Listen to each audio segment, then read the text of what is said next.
सियावर रामचंद्र भगवान की जय। श्री सद्गुरुदेव भगवान की जय। उमापति महादेव की जय। पवन सुत हनुमान जी महाराज की जय। मानस मैया की जय। श्री बालकृष्ण लाल की जय। अपने अपने मात पिता की जय। सब संतन की जय। सब भक्तन की जय। जय जय सीताराम। चरितं रघुनाथस्य शतकोटिप्रविस्तरम् एकैकमक्षरं पुंसां महापातकनाशनम्। भक्तिभक्त भगवन्त गुरु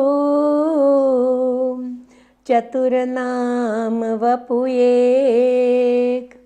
इनके पद वंदन किए नासे विघ्न अनेक। भगवान की असीम कृपा से, सद्गुरुदेव भगवान की कृपा से और मानस प्रेमी जिज्ञासु मुमुक्षुजनों की मांग से शक्तिमति अनुसार, बुद्धि अनुसार, भगवान की कृपा से भगवान के दिव्य लीलाएं, भगवान के गूढ़ रहस्य, भगवान की जो गुणगान किए गए गोस्वामी तुलसीदास जी महाराज जी के माध्यम से, ऐसे रामचरितमानस जी के आधारित मानस चिंतन जो भी शक्तिमत अनुसार कह सकती हूँ, आपके सामने रखने का प्रयास करने जा रही हूँ। आज दूसरा दिन, तारीख 13 जनवरी 2024। भगवान श्री राम जी की दिव्य लीलाएं हमने कल मंगलाचरण बालकांड के आधारित मानस चिंतन प्रारंभ किया है। शुरुआत में गोस्वामी जी की रचना अनुसार सर्वप्रथम माँ सरस्वती जी की वंदना, माँ सरस्वती जी की अपरंपार महिमा, मानस में रामचरितमानस के आधारित सरस्वती माँ की वंदना गोस्वामी तुलसीदास जी महाराज करते हैं और भगवान श्री राम जी भी उनका समय समय पर स्मरण भी करते हैं। और सरस्वती जी की कृपा से हम आज भगवान के गुणगान गाने का प्रारंभ करने जा रहे हैं। बाद में श्री गणेश जी की वंदना, श्री गणेश जी की महिमा अपरंपार है। गणेश पुराण भी है, बहुत ही दिव्य चरित्र है, लेकिन मानस में रामचरित्र की प्रधानता, तो यथाशक्ति मति अनुसार गणेश जी की महिमा थोड़े शब्दों में गुणगान किए। अब हमारे जीवन में भवानी शंकरो वंदे, आद्य शक्ति माँ भवानी जी, शिव जी, श्रद्धा और विश्वास स्वरूप, उनके दिव्य चरित्र का हम गुणगान किए जा रहे हैं। तो वो शिव चरित्र के माध्यम से हमारे जीवन में उपयोगी बातें, जो कलयुग के लक्षण बताए गए, कलयुग में आत्म कल्याण हेतु सरल साधन, कलयुग योग यज्ञ नहीं ज्ञाना, एक आधार राम गुण गाना, सब भरोस तज जो भज रामई, प्रेम समेत गाव गुण ग्रामई, सो भवतर कछु संशय नाही, नाम प्रताप प्रगट कलि माही। ये शिव जी अपने आचरण में, जीवन में अपने को प्रत्यक्ष रूप में जीवन जी के करना बता रहे हैं। शिव जी स्वयं गृहस्थाश्रम में है, एक के बदले 2 बार ब्याह हुआ। शिव जी कहते, हे जीव, मैं भी गृहस्थाश्रम में प्रवेश करता हूँ, शिव जी का भी ब्याह होता है, तो जीव तू भी ब्याह रचा, लेकिन गृहस्थाश्रम में अपने धर्म को सन्मुख रखकर जीवन जिया जाए तो दिव्यता प्राप्त कर सकते हैं, मानव जीवन सफल हो सकता है। शिव जी कोई भी अपने जीवन में कभी अकेलापन महसूस ना करें, अकेले ना हो जाएं, लेकिन जीवन किसी का भरोसा नहीं है, कब किसके जीवन में क्या घटनाएं घटती हैं। शिव जी तो देवाधिदेव हैं, देवों के देव महादेव जी हैं, फिर भी उनके जीवन में समय ऐसा आया, दिव्य लीलाएं ऐसी हैं कि वो अकेले हो गए। माँ सती जी का परित्याग, सती जी शिव जी का अपमान न सहन करने के कारण योगाग्नि प्रकट करके सती रूप में देह विलीन करती हैं और दूसरी बार पार्वती जी के रूप में हिमाचल महाराज जाके यहाँ प्रकट होकर फिर शिव जी की प्राप्ति करती हैं। अपार तपस्या का फल है, तप की महिमा बताई गई वहाँ पर। तो जब तक माँ सती जी ने सती रूप का शरीर त्याग किया, उसके बाद पार्वती जी रूप में फिर से जब से शिव जी की प्राप्ति हुई, इतने समय में शिव जी कैलाश पर अकेले विराजमान हैं। तो क्या कर रहे हैं, उन्होंने क्या सहारा लिया, आधार किसका लिया।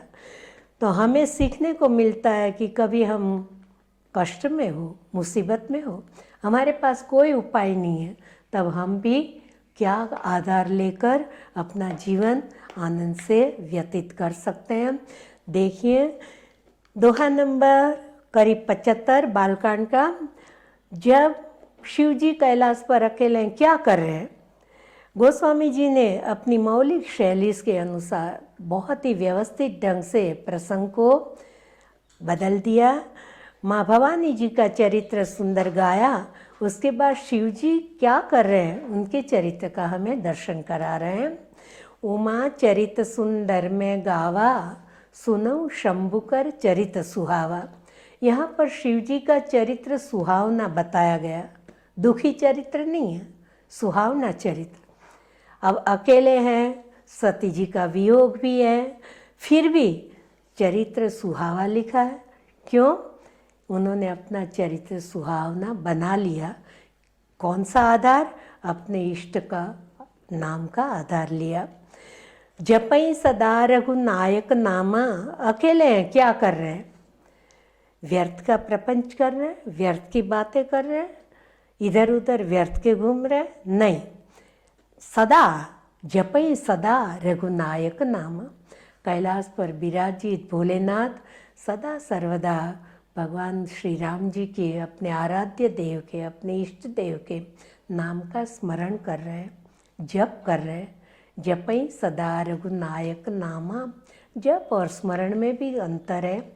जप हम जोर से वैखरी वाणी से करते हैं और हम भूल ना जाए, पुकार कर करते हैं, अंतर्नाद से पुकारा जाता है। तो जप कर रहे हैं। जब माँ सती जी कहना न मानी, जानकी जी का स्वरूप धारण करके प्रभु की परीक्षा हेतु गई हैं, तब भी शिव जी ने क्या कहा? होइए सोई जो राम रचि राखा, को करी तर्क बढ़ा वही शाखा। अस कही लगे जपन हरि नामा। माला ले लेते हैं, भगवान श्री राम जी के नाम का जप करते हैं। हम इस प्रसंग से यही सीखे कि जब हम मुसीबत में हो, हम अकेलेपन महसूस करें, हमारे साथ कोई नहीं है, हमें मन नहीं लग रहा, तो हम किसका आधार लेंगे? सदा सर्वदा जोर से प्रभु को पुकारें। जपई सदा रघुनायक नामा, भगवान के नाम का जप करें। फिर आगे क्या करते हैं? जब नित्य निरंतर नहीं कर पाए तो जहाँ तहाँ सुनई राम गुण ग्रामा। शिव जी भगवत चरित्र के, भगवत गुणगान गाने के, सुनने के परम प्रेमी हैं। तो जहाँ भी उनको पता चलता है कि भगवान का चरित्र गाया जा रहा है, तो वहाँ पहुँच जाते हैं। जहाँ तहाँ सुनई राम गुण ग्रामा, भगवान के गुणानुवाद गाने सुनने हेतु चले जाते। कतहु मुनि उपदेशों ज्ञान, कई ऋषि मुनियों के साथ ज्ञान की चर्चाएं करते हैं। और कतहु राम गुण करहीं बखाना, कई वक्ता के रूप में शिव जी विराजमान हो जाते हैं, कहीं श्रोता के रूप में। यही हमारे लिए कलयुग के साधन बताए गए हैं। रामई सुमिरी गाइए रामई संतत सुनी राम गुण ग्रामई।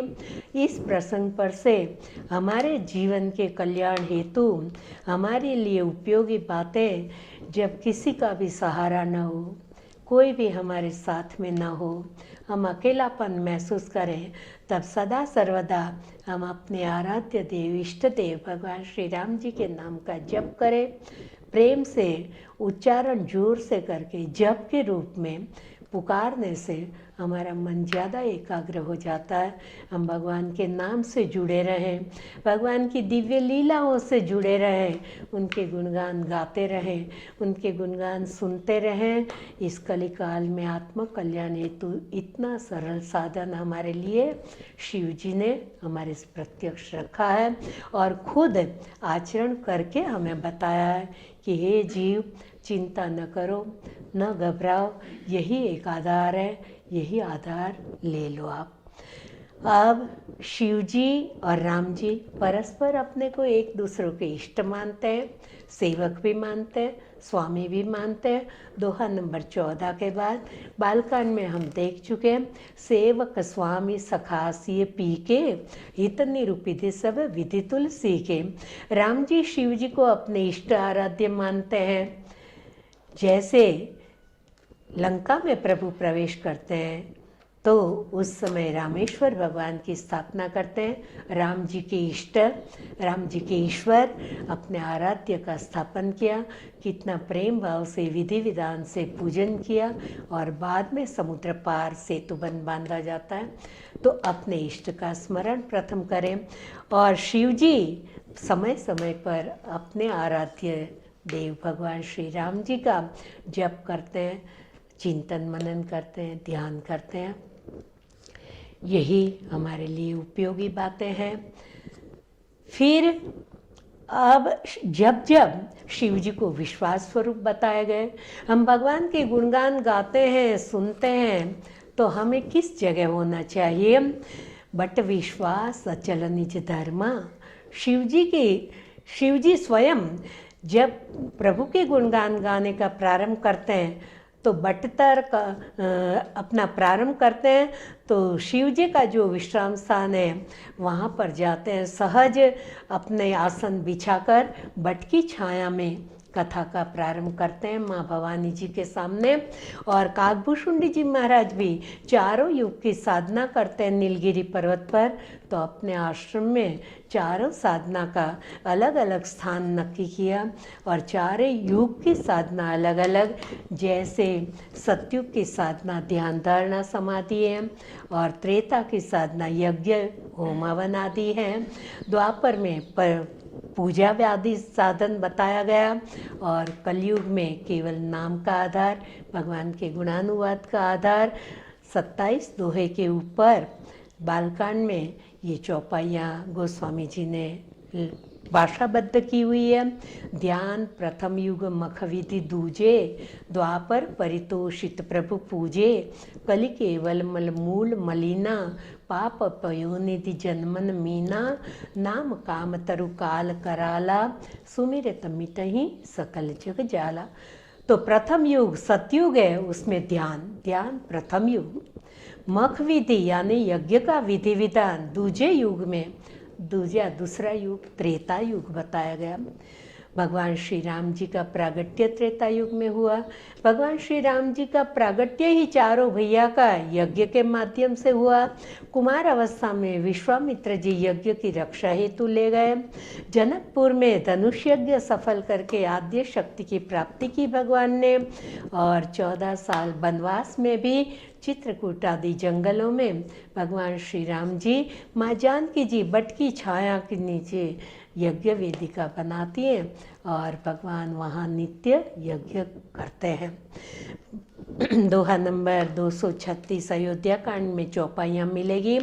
बट छाया वेदिका बनाई, सिय निज पाणी सरोज सुहाई, तह बैठे मुनिगण सहित, नित सिय राम सुजान, सुनई कथा इतिहास सब आगम निगम पुराण।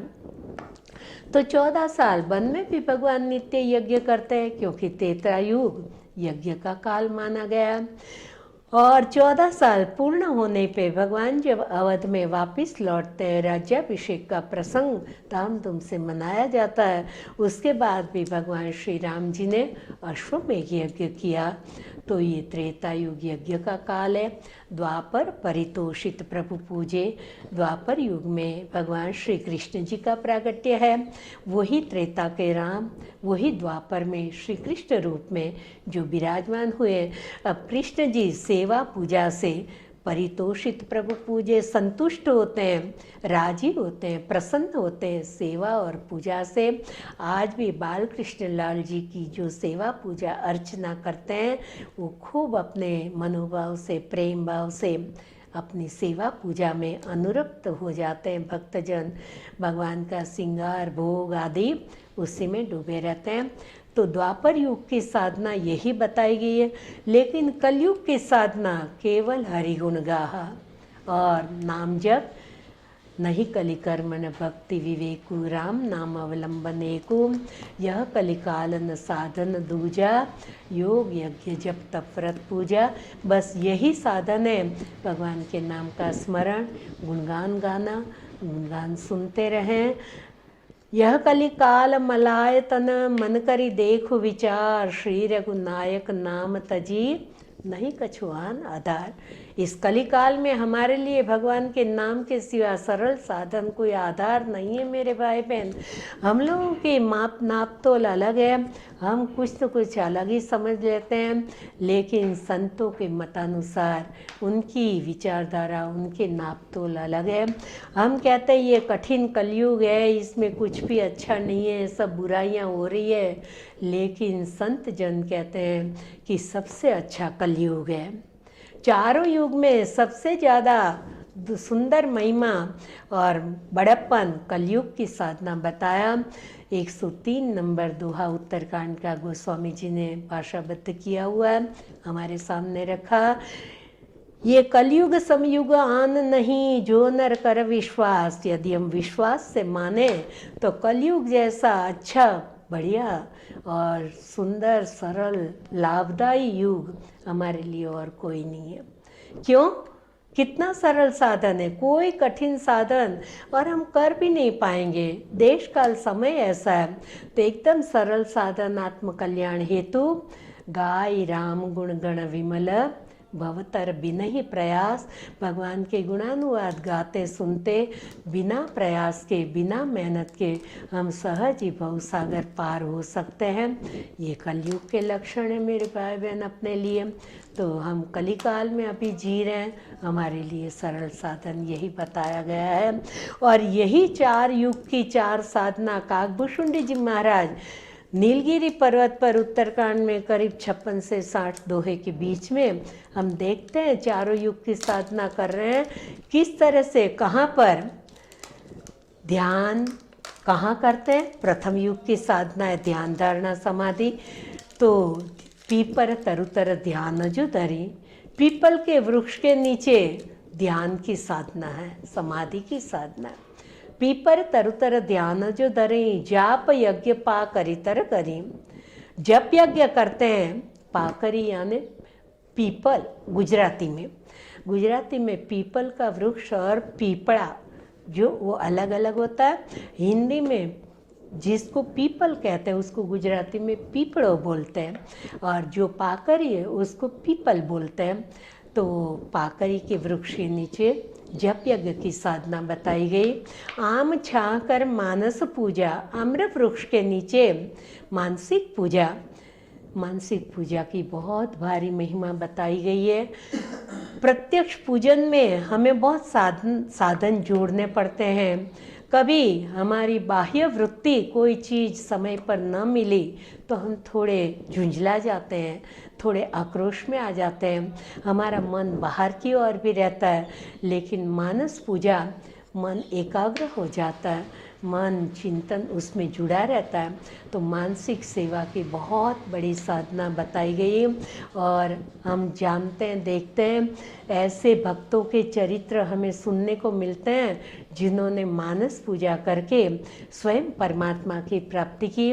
मैंने ऐसा सुना है कि जब गुरु शंकराचार्य जी महाराज जब बहुत छोटे थे, शक्ति की उपासना, शिव शक्ति की आराधना, बहुत छोटी उम्र, मुझे इतना स्मरण नहीं है, करीब कहते हैं 3-4-5 साल के ही रहे होंगे, एकदम बाल्य अवस्था। और उनकी माताजी आद्य शक्ति की आराधना सेवा पूजा करती थी। कोई कारणवशात बाहर जाना हुआ और शंकराचार्य जी महाराज जी से ठाकुर जी की सेवा में माता जी को रोज़ भोग वगैरह लगाने का आदेश जो कह के गई। अपने भावानुसार छोटे बालक के रूप में शंकराचार्य जी माँ के आदेशानुसार नित्य दूध का भोग लगाते, माँ के आगे मंदिर में पर्दा पट लगा देते और प्रार्थना करते, हे मैया ये दूध का भोग आप स्वीकार करो। जब कुछ भी 10 मिनट 20 मिनट जितनी देर तक रखते हैं, देखते रहते हैं ये तो अभी दूध ऐसे ही रखा है। तो बाल्य भाव से इतना अनुरक्त हो गए, इतने भावुक हो गए कि हे माँ, माँ तो आपको दूध भोग लगाती, आप स्वीकार करती हो, और मेरे से क्यों नहीं स्वीकार करती हो? जब तक आप भोग स्वीकार नहीं करोगे मैं कोई अन्न पान जल ग्रहण नहीं करूँगा। और कहते हैं प्रत्यक्ष माँ प्रकट होकर दूध का भोग स्वीकार करती हैं। ऐसे बहुत से भक्तों के चरित्र हमें सुनने मिलते हैं जिन्होंने मानसिक सेवा में ठाकुर जी का प्रत्यक्ष अनुभव किया है। मानसिक सेवा से एकाग्रता पूर्वक करके हम ब्रह्म के साथ, परमात्मा के साथ बिल्कुल जुड़ सकते हैं। आधार बहुत अच्छा सुंदर है। लेकिन हम कलिकाल में तो कलयुग की साधना जो नाम स्मरण और कथा है वो कागभूषुंडी जी महाराज जी कहाँ करते हैं? बटतर हरि कथा प्रसंगा, बट की छाया में वो भगवान का दिव्य चरित्र गाते हैं, सुनते हैं। क्यों? कि बट विश्वास का प्रतीक है और बिना विश्वास के हम प्रभु के चरित्र को समझ नहीं पाएंगे, उनके पूर्ण लाभ नहीं ले पाएंगे। हमारी बुद्धि तर्क वितर्की रहेगी। हम शास्त्रों में विश्वास रखें, श्रद्धा और विश्वास के बिना हम कुछ नहीं पा सकते हैं। 90 नंबर दोहा उत्तरकांड का, बिनु विश्वास भक्ति नहीं, तेहि बिनु द्रवहीन राम, और राम कृपा बिनु सपने हूँ जीवन लह विश्राम। बिना विश्वास के हम ईश्वर की प्राप्ति, लक्ष्य की प्राप्ति, कोई भी क्षेत्र में बिना विश्वास के, हमारे मार्गदर्शक की बात पर विश्वास होना चाहिए। चाहे शास्त्र को हम मार्गदर्शक बनाएं, चाहे शरीरधारी देहधारी सद्गुरु को मार्गदर्शक बनाएं, कोई भी हमारे जो मार्गदर्शक हो उनके बात पर हमें विश्वास रखना चाहिए। उसके ऊपर की चौपाई है, कौने सिद्धि की बिनु विश्वासा। कोई भी क्षेत्र में बिना विश्वास के हम सिद्धि प्राप्त कर सकते हैं क्या? वो कार्य हम सिद्ध कर सकते हैं क्या? और विश्वास कौन है? शिव जी। तो गोस्वामी जी ने 45 नंबर दोहा वर्णन किया जो पूर्जन गीता कहा जाता है, उत्तरकांड का प्रसंग है। औरों एक गुप्त मत सबई कहो कर जोरी, शंकर भजन बिना नर भक्ति न पावे मोरी। स्वयं राम जी श्रीमुख से प्रजाजनों के सामने कह रहे हैं, मेरा गुप्त से गुप्त मत आज मैं जाहिर कर देता हूँ कि भगवान की, शिव जी की भक्ति के बिना मेरी भक्ति नहीं मिलती है। क्यों? कि मेरी इष्ट आराध्य की शरण जाओ। तो विश्वास, शिव जी विश्वास स्वरूप है। हम विश्वास से, भाव से भक्ति करें, जप करें, कथा सुने, कथा को श्रवण या उनकी गुणगान गाएं, तो उसमें विश्वास, और शिव जी की भी आराधना करें। हो सके तो हमारा इष्ट मंत्र जो भी हो सबसे प्रथम हम एक माला ओम नमः शिवाय की अवश्य करें और उनकी शिव जी की कृपा से हम फिर राम भक्ति कृष्ण भक्ति में आगे बढ़ सकते हैं। हरि हर की एकता बताई, अलग है नहीं। रामेश्वर भगवान की स्थापना करते समय भी भगवान श्री राम जी स्वयं लंका कांड के करीब 5वें चौथे दोहे में श्री मुख से बोले हैं, शिवद्रोही मम भगत कहावा, सो नर सपने मोहिन भावा। शंकर प्रिय मम द्रोही, शिवद्रोही मम दास, सो नर करें कल्प भरी घोर नरक में वास। यदि मेरा द्रोह करते हैं और शिव जी की भक्ति, तो भी उसको सद्गति नहीं प्राप्त होती, और शिव जी का द्रोह करे, मेरी भक्ति करे, तो भी उसे सद्गति प्राप्त नहीं होती। हम एक हैं, हम अलग नहीं हैं। हरि हर की एकता बताई गई। नारद मोह प्रसंग में भी बालकांड में स्वयं परमात्मा नारद जी को यही कहते हैं, नारद जी विचार करो, जेहि पर कृपा न करहि पुरारी, सो न पाओ मुनि भक्ति हमारी। जिन पर शिव कृपा नहीं करते उनको मेरी भक्ति प्राप्त नहीं होती है। शिव समान मुझे कोई प्रिय नहीं, शिव मुझे अति प्रिय है। तो हरि हर की एकता हम दर्शन कर सकते हैं।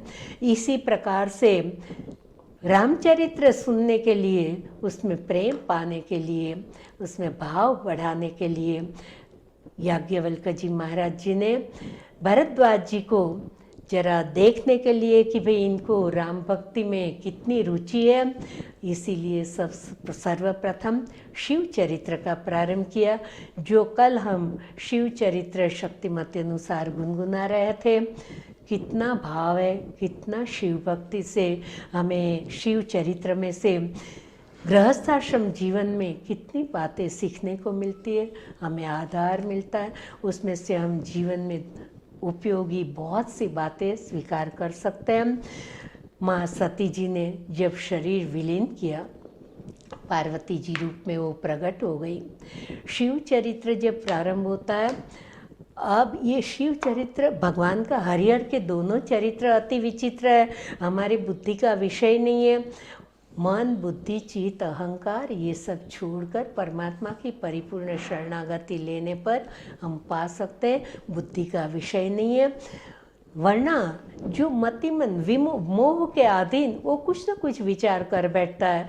राम जी और शिव जी का चरित्र बड़ा अद्भुत है, अटपटा है, उसको समझने में बहुत ही बड़े बड़े मोहित हो जाते हैं। नारद जी मोह प्रसंग है, माँ सती जी स्वयं मोहित हो गई, गरुड़ जी मोहित हो जाते हैं।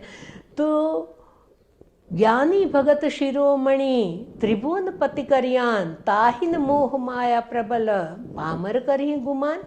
ऐसे गरुड़ जी जो प्रभु का वाहन है और उनकी पीठ पर प्रभु सवारी करते हैं, फिर भी परम ज्ञानी कहे जाते हैं, परम भक्त हैं, तो भी उनको मोह हो गया। तो हमारी क्या दशा, हम भगवान की अटपटी लीला देखकर मोहित हो जाना हमारे संभव है।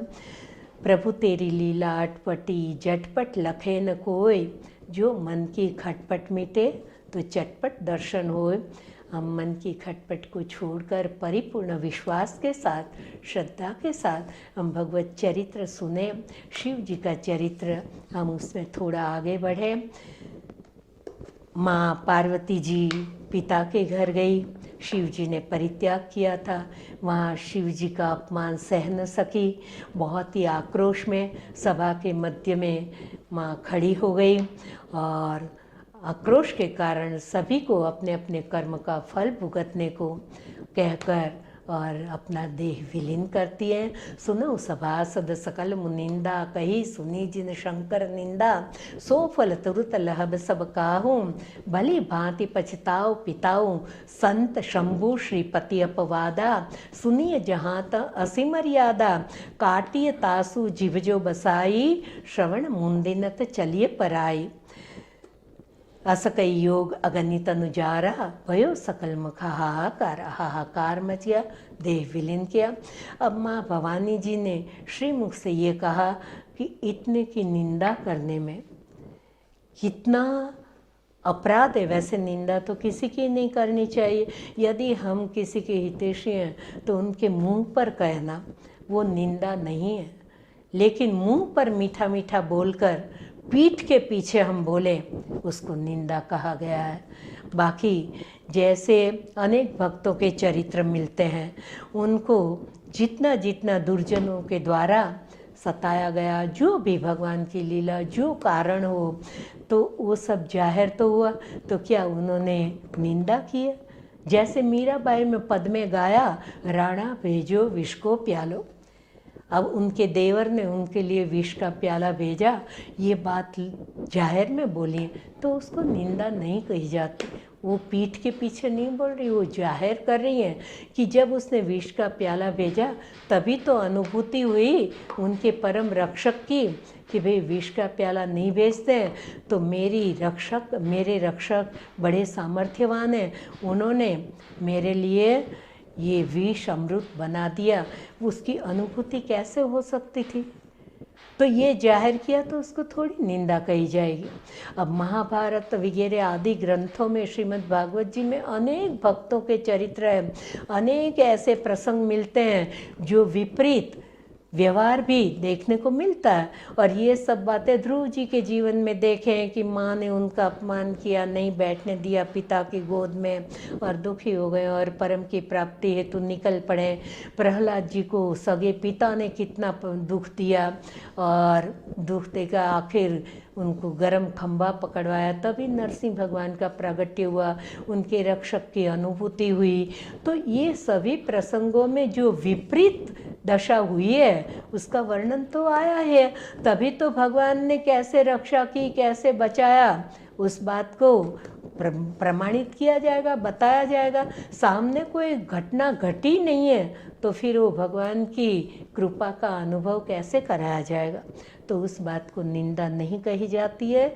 निंदा कहते हैं मुंह पे मीठा मीठा बोले और पीछे से खड्डा खोदे, अपने लिए अपना बुराई करे, पीठ में छुरी मारे, उसको निंदा कही जाती है।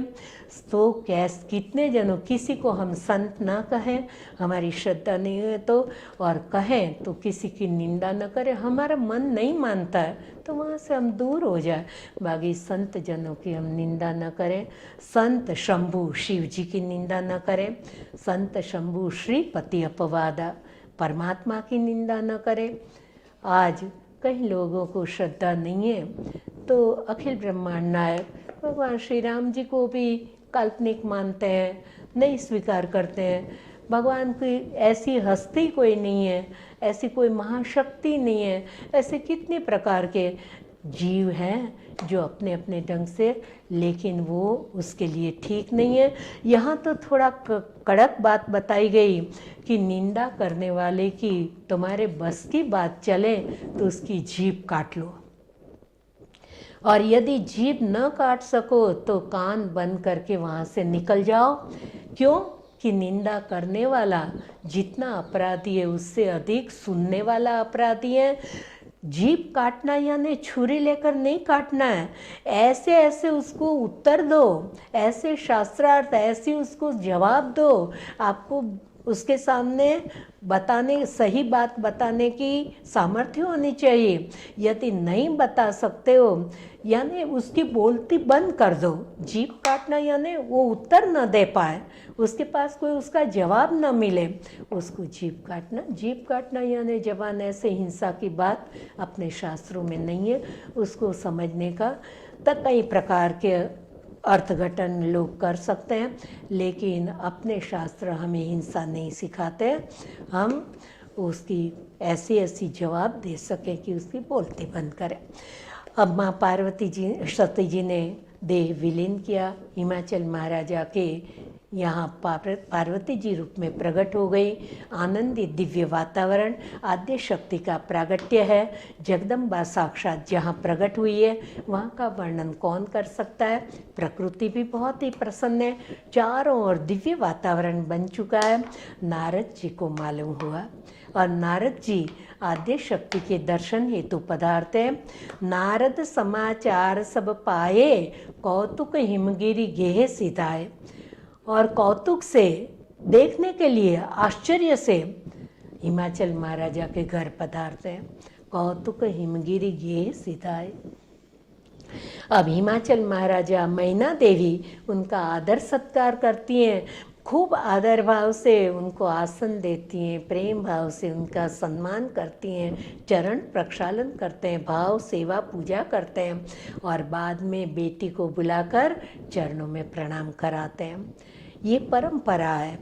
हमारे यहाँ कोई संत जन पधारे, हमारा भाव है, हम अति भावुक हो जाते हैं, तो हमें किस तरह से उनका आदर सत्कार करना चाहिए, क्रम क्या है। नारद समाचार सुनि पाए, कौतुक हिमगिरि गे सिधाए, शैल राज बड़ आदर कीना, पद पखारी चरणोदक लीना। ये और फिर चरण सलिल सब भवन सिंचावा, माँ मैना देवी के साथ प्रणाम करके आदर सेवा पूजा करके चरणामृत लेकर और चरणामृत पूरे घर में, पूरे राजमहल में छिटवाते हैं। भाव होता है गृहस्थों का कि कोई संत जन हमारे घर पधारे, हमारा आंगन पवित्र हो जाए। नया घर है, नया मकान है, एक एक कमरे में, एक एक घर में उनके चरण धूली पड़े तो उन्हें परेशान नहीं करना चाहिए। उनके चरण प्रक्षालन करके उसमें चरण धूली आ गई ऐसा भाव हो और वो चरणामृत सभी कमरों में छिड़कवा देना चाहिए। ये हमें रामचरितमानस में से सीखने को मिलता है। और बाद में माँ पार्वती जी को बुलाकर प्रणाम कराते हैं। त्रिकाल आने दिख सुता बोली में लीमुनि चरणा, बाद में बेटी को बुलाए और पार्वती जी को नारद जी के चरणों में प्रणाम करवाया। अपने यहाँ जितने घर में सदस्य है, हम संत जन पधारे उनका आदर सत्कार पूजा करें और फिर बाद में परिवार के सारे सदस्य जन उनको प्रणाम करें, ये भाव होना चाहिए। हम चूक जाते हैं, हम भावावेश में जैसे ही संत जन पधारे तो बाहर से आते से ही उनको घर में आने भी नहीं देते हैं, धैर्य धारण नहीं करते हैं और उतावली में वहीं दरवाजे पे सब लोग प्रणाम करने लगते हैं। ये विवेक नहीं है। पहले उनको घर में आने दें, आसन दें, बैठने दें, कुछ जलपान कराएं, उनकी सेवा पूजा करें, बाद में परिवार के सारे सदस्यों को प्रणाम करना चाहिए। ये हमें सीखने की बात है। तो माँ पार्वती जी को प्रणाम करा के प्रार्थना की, त्रिकालज्ञ सर्वज्ञ तुम, गति सर्वत्र तुम्हारी, कहूँ सुता के दोष गुण, मुनिवर हृदय विचार। हे मुनिदेव, आप त्रिकाल ज्ञानी हैं, हमारी बेटी के आप भाग्य रेखा, हस्त रेखा देख लीजिए और इसके सुख दुख कैसा इनका भविष्य है आप बता दीजिए। नामकरण संस्कार जैसे नारद जी बता रहे हैं, हे हिमाचल महाराजा, आपकी बेटी बहुत ही महान है। शैल सुलक्षण सुता तुम्हारी, महान है, बहुत ही सुलक्षणी है। नाम उमा अंबिका भवानी, इनके नाम उमा अंबिका भवानी ऐसे इनके नाम हैं। सब लक्षण संपन्न कुमारी, सभी सद्गुणों से सर्वगुण संपन्न है ये, सब लक्षण संपन्न कुमारी और अपने पति की प्यारी भी बनेगी। सदा आचल यही करहि वाता, यही ते यश पै हैं पितु माता, इनका सौभाग्य अखंड रहेगा, माता पिता को यशस्वी बनाएगी। सब प्रकार से अच्छी बात बताई, लेकिन थोड़ी सी इनमें कमी है। क्या है? ज्योतिष शास्त्र बहुत ही दिव्य है, अद्भुत है। अपने 6 शास्त्रों में पाक शास्त्र, सांख्य शास्त्र जो भी है उसमें ज्योतिष शास्त्र भी है, लेकिन नारद जी जैसे ज्योतिष आज कहाँ मिलते हैं। हमें नारद जी जैसे ज्योतिष मिले तब तो ठीक बात बनेगी, वरना आजकल ज्योतिष के रूप में धंधा चालू हो रहा है तो थोड़ी सी अच्छी बातें कहेंगे, फिर थोड़ा सा अपना बचाव कार्य, थोड़ा थोड़ा ऐसा है, ये आपको यज्ञ कराना पड़ेगा, इतना थोड़ी खामी है इनमें, ये ग्रह दशा खराब है, ऐसा थोड़ा बहुत कहेंगे। तो ज्योतिष शास्त्र अद्भुत है, लेकिन हम ज़्यादा उस उलझन में न पड़े, क्योंकि आज नारद जी जैसे ज्योतिष मिलने कठिन हो जाते हैं। फिर भी जिनको श्रद्धा, आप भविष्य अपना दिखा सकते हैं, वरना शास्त्र आधारित, शास्त्र रूपी दर्पण में हम ऐसे हमारे खुद के दर्शन करें कि हमारा चारित्र कैसा है, हमारा आचरण कैसा है। जैसा बीज बोएंगे वैसा तो पाना ही होगा। यदि हम बुरे काम कर रहे हैं तो हमें बुराइयां भोगनी पड़ेगी, सहन करनी पड़ेगी। अपना भविष्य अपने हाथ में है। और वैसे सीधा सरल साधन गोस्वामी जी ने बताया, यदि हमारी भाग्य रेखा कुछ उल्टी है तो भी मंत्र जाप, ये भगवान की दिव्य लीलाएं, जो दिव्य चौपाइयाँ हैं, उसको गुनगुनाते मंत्र महामणि विषय व्याल के, मेटत कठिन को अंक भाल के, हम मानस जी की चौपाइयाँ गाते रहें, गुनगुनाते रहें, भगवान का चरित्र सुनते रहें, गाते रहें, तो हमारी भाग्य रेखा भी पलट जाएगी। तो ज्योतिष शास्त्र का सब कुछ अच्छी बात बताने के बाद नारद जी ने सही बात बता दी। एक थोड़ी मुसीबत है, ये इनको पति कैसे मिलेंगे। जोगी जटिल अकाम मन, नगन अमंगल वेग, अस स्वामी यही कह मिलही, परिहस्त सिरे। जोगी, जटाधारी, माता पिताहीन, अकेले रहने वाले, ऐसे निष्काम भाव से रहने वाले, ऐसे इनको पति मिलेंगे। ये बात सुनते ही हिमाचल महाराजा और मैना देवी दुखी हो गए। हिमाचल महाराजा दुखी होकर नारद जी के चरण पकड़ते हैं, हे नारद जी कुछ उपाय बताइए, मैना देवी दुखी है, मेरी इतनी सुंदर बेटी को ऐसा पति मिलेगा। हिमाचल महाराजा ने नारद जी को पूछा उपाय, कोई उपाय तो बताइए कि क्या किया जाए। तब नारद जी ने कहा कि इनकी जो भाग्य रेखा है उसको कोई पलट नहीं सकता है, लेकिन एक काम करें कि आपकी बेटी यदि तपस्या करेगी तो अवश्य इनको शिव जी की प्राप्ति होगी। ये जितने लक्षण मैंने बताए वो सारे के सारे लक्षण शिव जी को लागू होते हैं। यदि शिव की प्राप्ति हुई तो ये दुर्गुण नहीं है, ये सद्गुण है। तो इनके लिए बेटी को तपस्या के हेतु आप भेज दीजिए। और ये बात सुनकर मैना देवी ज़्यादा दुखी हो गई। जब वो दुखी हैं तब हिमाचल महाराजा समझाते हैं, देवी धैर्य धारण करो, प्रिया सोच परिहरेऊँ सब, सुमिरेऊँ श्री भगवान, पार्वती जेहि निर्मयऊँ, सोई करी हैं कल्याण। चिंता न करो, बेटी को जिसने जन्म दिया है वो सब प्रकार से उनका कल्याण करेंगे, आप उन पर विश्वास रखो।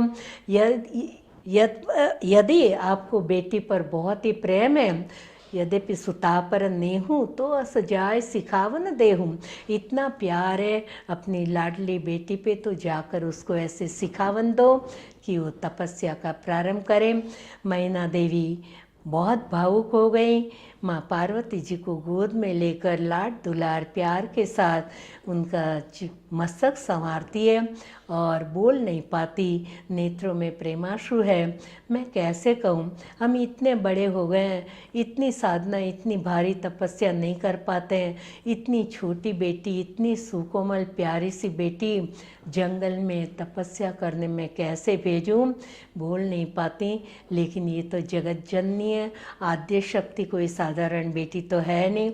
माँ के हृदय की बात जान लेती है, समझ जाती हैं और सामने चलकर अपनी माता को समझाती, माँ चिंता मत करो। माँ सुनो, आज प्रातःकाल जल्दी मुझे स्वप्न दर्शन हुआ। सुनहु माँ तुम्हें दीख अस, सपन सुनावं तोय। सुंदर गौर सुवी प्रवर, अस उपदेश मोय। सुंदर गौर वर्ण के भूदेव मुझे दिखाई दिए, ब्राह्मण देवता, उन्होंने मुझे ऐसा उपदेश दिया कि हे देवी, आप तपस्या करने जाओ, तप से क्या नहीं होता। तपबल रचे इस प्रपंच विधाता, तपबल विष्णु सकल जगत त्राता। तप आधार सब सृष्टि भवानी, करूं जाय तप असजिए जानी। तपस्या के आधार से ब्रह्मा जी सृष्टि का पालन करते, विष्णु पालन करते हैं, ब्रह्मा जी उत्पत्ति करते हैं, शिव जी संहार करते हैं। तप के आधार से तो शेष जी ने पृथ्वी को, धरती को अपनी फना पर धारण किया। आप तप करो, आपको शिव की प्राप्ति होगी। ये बात सुनकर मैना देवी चकित रह गई, अचंभित हो गई। महाराजा हिमाचल को बुलाकर सारी बात बताई। हिमाचल महाराजा और मैना देवी भाववश प्रेम भाव से डूबे हुए। उसी वक्त घर आंगन पे आद्य शक्ति होने पर भी कोई संत द्वारा जब तक परिचय न कराया जाए, हम महाशक्ति को पहचान नहीं सकते। उसी वक्त उनके गुरुदेव शतानंद जी महाराज पधारे और माँ पार्वती जी का परिचय, उनकी महिमा सुनाई गई। शतानंद तब बंदी प्रभु। शतानंद जी ने वेद शिरा मुनि, हिमाचल महाराजा के गुरुदेव, वो उसी वक्त आ गए। वेद शिरा मुनि आय तब, सकल सब ही समुझाय। पार्वती महिमा सुनत, रहे प्रबोध ही पाय। माँ पार्वती जी की महिमा सुनकर उनको संतोष हुआ, वो आश्चर्यचकित रह गए और प्रेम भाव से आदर के साथ माँ पार्वती जी को वन में तप हेतु भेजते हैं। और वहाँ उरधरी उमा प्राण पति चरना, जाय विपिन लागी तप करना। पति चरण को हृदय में धारण करके शिव जी के चरणों में अनुराग और तपस्या का प्रारंभ किया। पहले अन्न जल का त्याग करती है माँ, बाद में पानी का, जल का भी परित्याग किया और 3 सहस्त्र तक सूखे पत्ते, बिली पत्र जो पड़े हुए जमीन पर, वो उठाकर खाए। 3 सहस्र संवत्सर खाई, बेल पात्र मही परे सुखाई। ऐसे उग्र साधना, बहुत भारी तपस्या माँ पार्वती जी करती है। लंबे काल तक तपस्या के बाद आकाशवाणी हुई, धन्य हो हे भवानी। अब आपको जब बुलाने आते हैं पिताजी, आप हट छोड़कर घर चले जाओ। अस तप काहुन कीन भवानी, भय अनेक धीर मुनि ज्ञानी। बड़े बड़े ऋषि मुनि ज्ञानी हुए, लेकिन इतनी कठिन तपस्या किसी ने की नहीं। आवे पिता बुलावन जबहि, हठ गरी हरि कछ जायो तबहि। हट छोड़कर आप घर चली जाना, अब आपको अवश्य शिव की प्राप्ति होगी। और गोस्वामी तुलसीदास जी महाराज जी ने यहाँ से माँ भवानी जी के चरित्र को मोड़ देकर प्रसंग को मोड़ते हैं और शिव चरित्र हमें बताते हैं। अब आगे मैं बता चुकी कि शिव जी अकेले क्या कर रहे थे। सदा राम नाम का जप करते हैं, जहाँ भी भगवान का चरित्र सुनने को मिलता चले जाते हैं। भगवत गुणगान गाने का अवसर मिले, वहाँ भगवत गुणानुवाद गाते हैं। कुछ समय ऐसे बीत गया और उनकी अखंड भक्ति शिव जी की देखकर परम कृपालु परमात्मा उनके सामने प्रकट हो जाते हैं और बहुत प्रकार शंकर ही सराहा। तुम बिनु असव्रत को निर्वाहा। बहुत प्रशंसा की, धन्य हो शिव जी, हे भोलेनाथ, आपके बिना इतनी कठिन तपस्या कौन कर सकता है। और बाद में माँ भवानी जी का चरित्र, अति पुनीत गिरजा की करणी, विस्तर सहित कृपा निधि वर्णी। परम पवित्र जीवन माँ भवानी जी का विस्तार से शिव जी को कह सुनाया। आप यदि मुझे इष्ट देव मानते हैं तो मैं आज आपसे कुछ मांगने आया हूँ, मुझ पर प्रसन्न है तो हे भोलेनाथ, जो मैं मांगूँ आप मुझे दीजिए। यदि आज मैं जो आपसे मांग रहा हूँ आप मुझे देंगे तो मैं अवतार धारण करूँगा, तब आप मेरे पास जो मांगेंगे मैं आपको दूंगा। परस्पर है, राम जी और शिव जी से वचन मांगते हैं। जाय विवाह शैलज ही यह मोहि मांगे देहूँ। मैं इतना वचन मांगता हूँ कि शैलजा का, माँ भवानी जी का, माँ पार्वती जी का आप पाणी ग्रहण करो। ये बात सुनते ही शिव जी गदगदित होकर प्रभु चरणों में प्रणाम करते हुए कहते हैं, हे प्रभु, आपने ठीक कहा, आप मेरे इष्ट आराध्य हैं, आपकी आज्ञा शिरोधार्य है, लेकिन एक बार ब्याह करके मैंने देख लिया।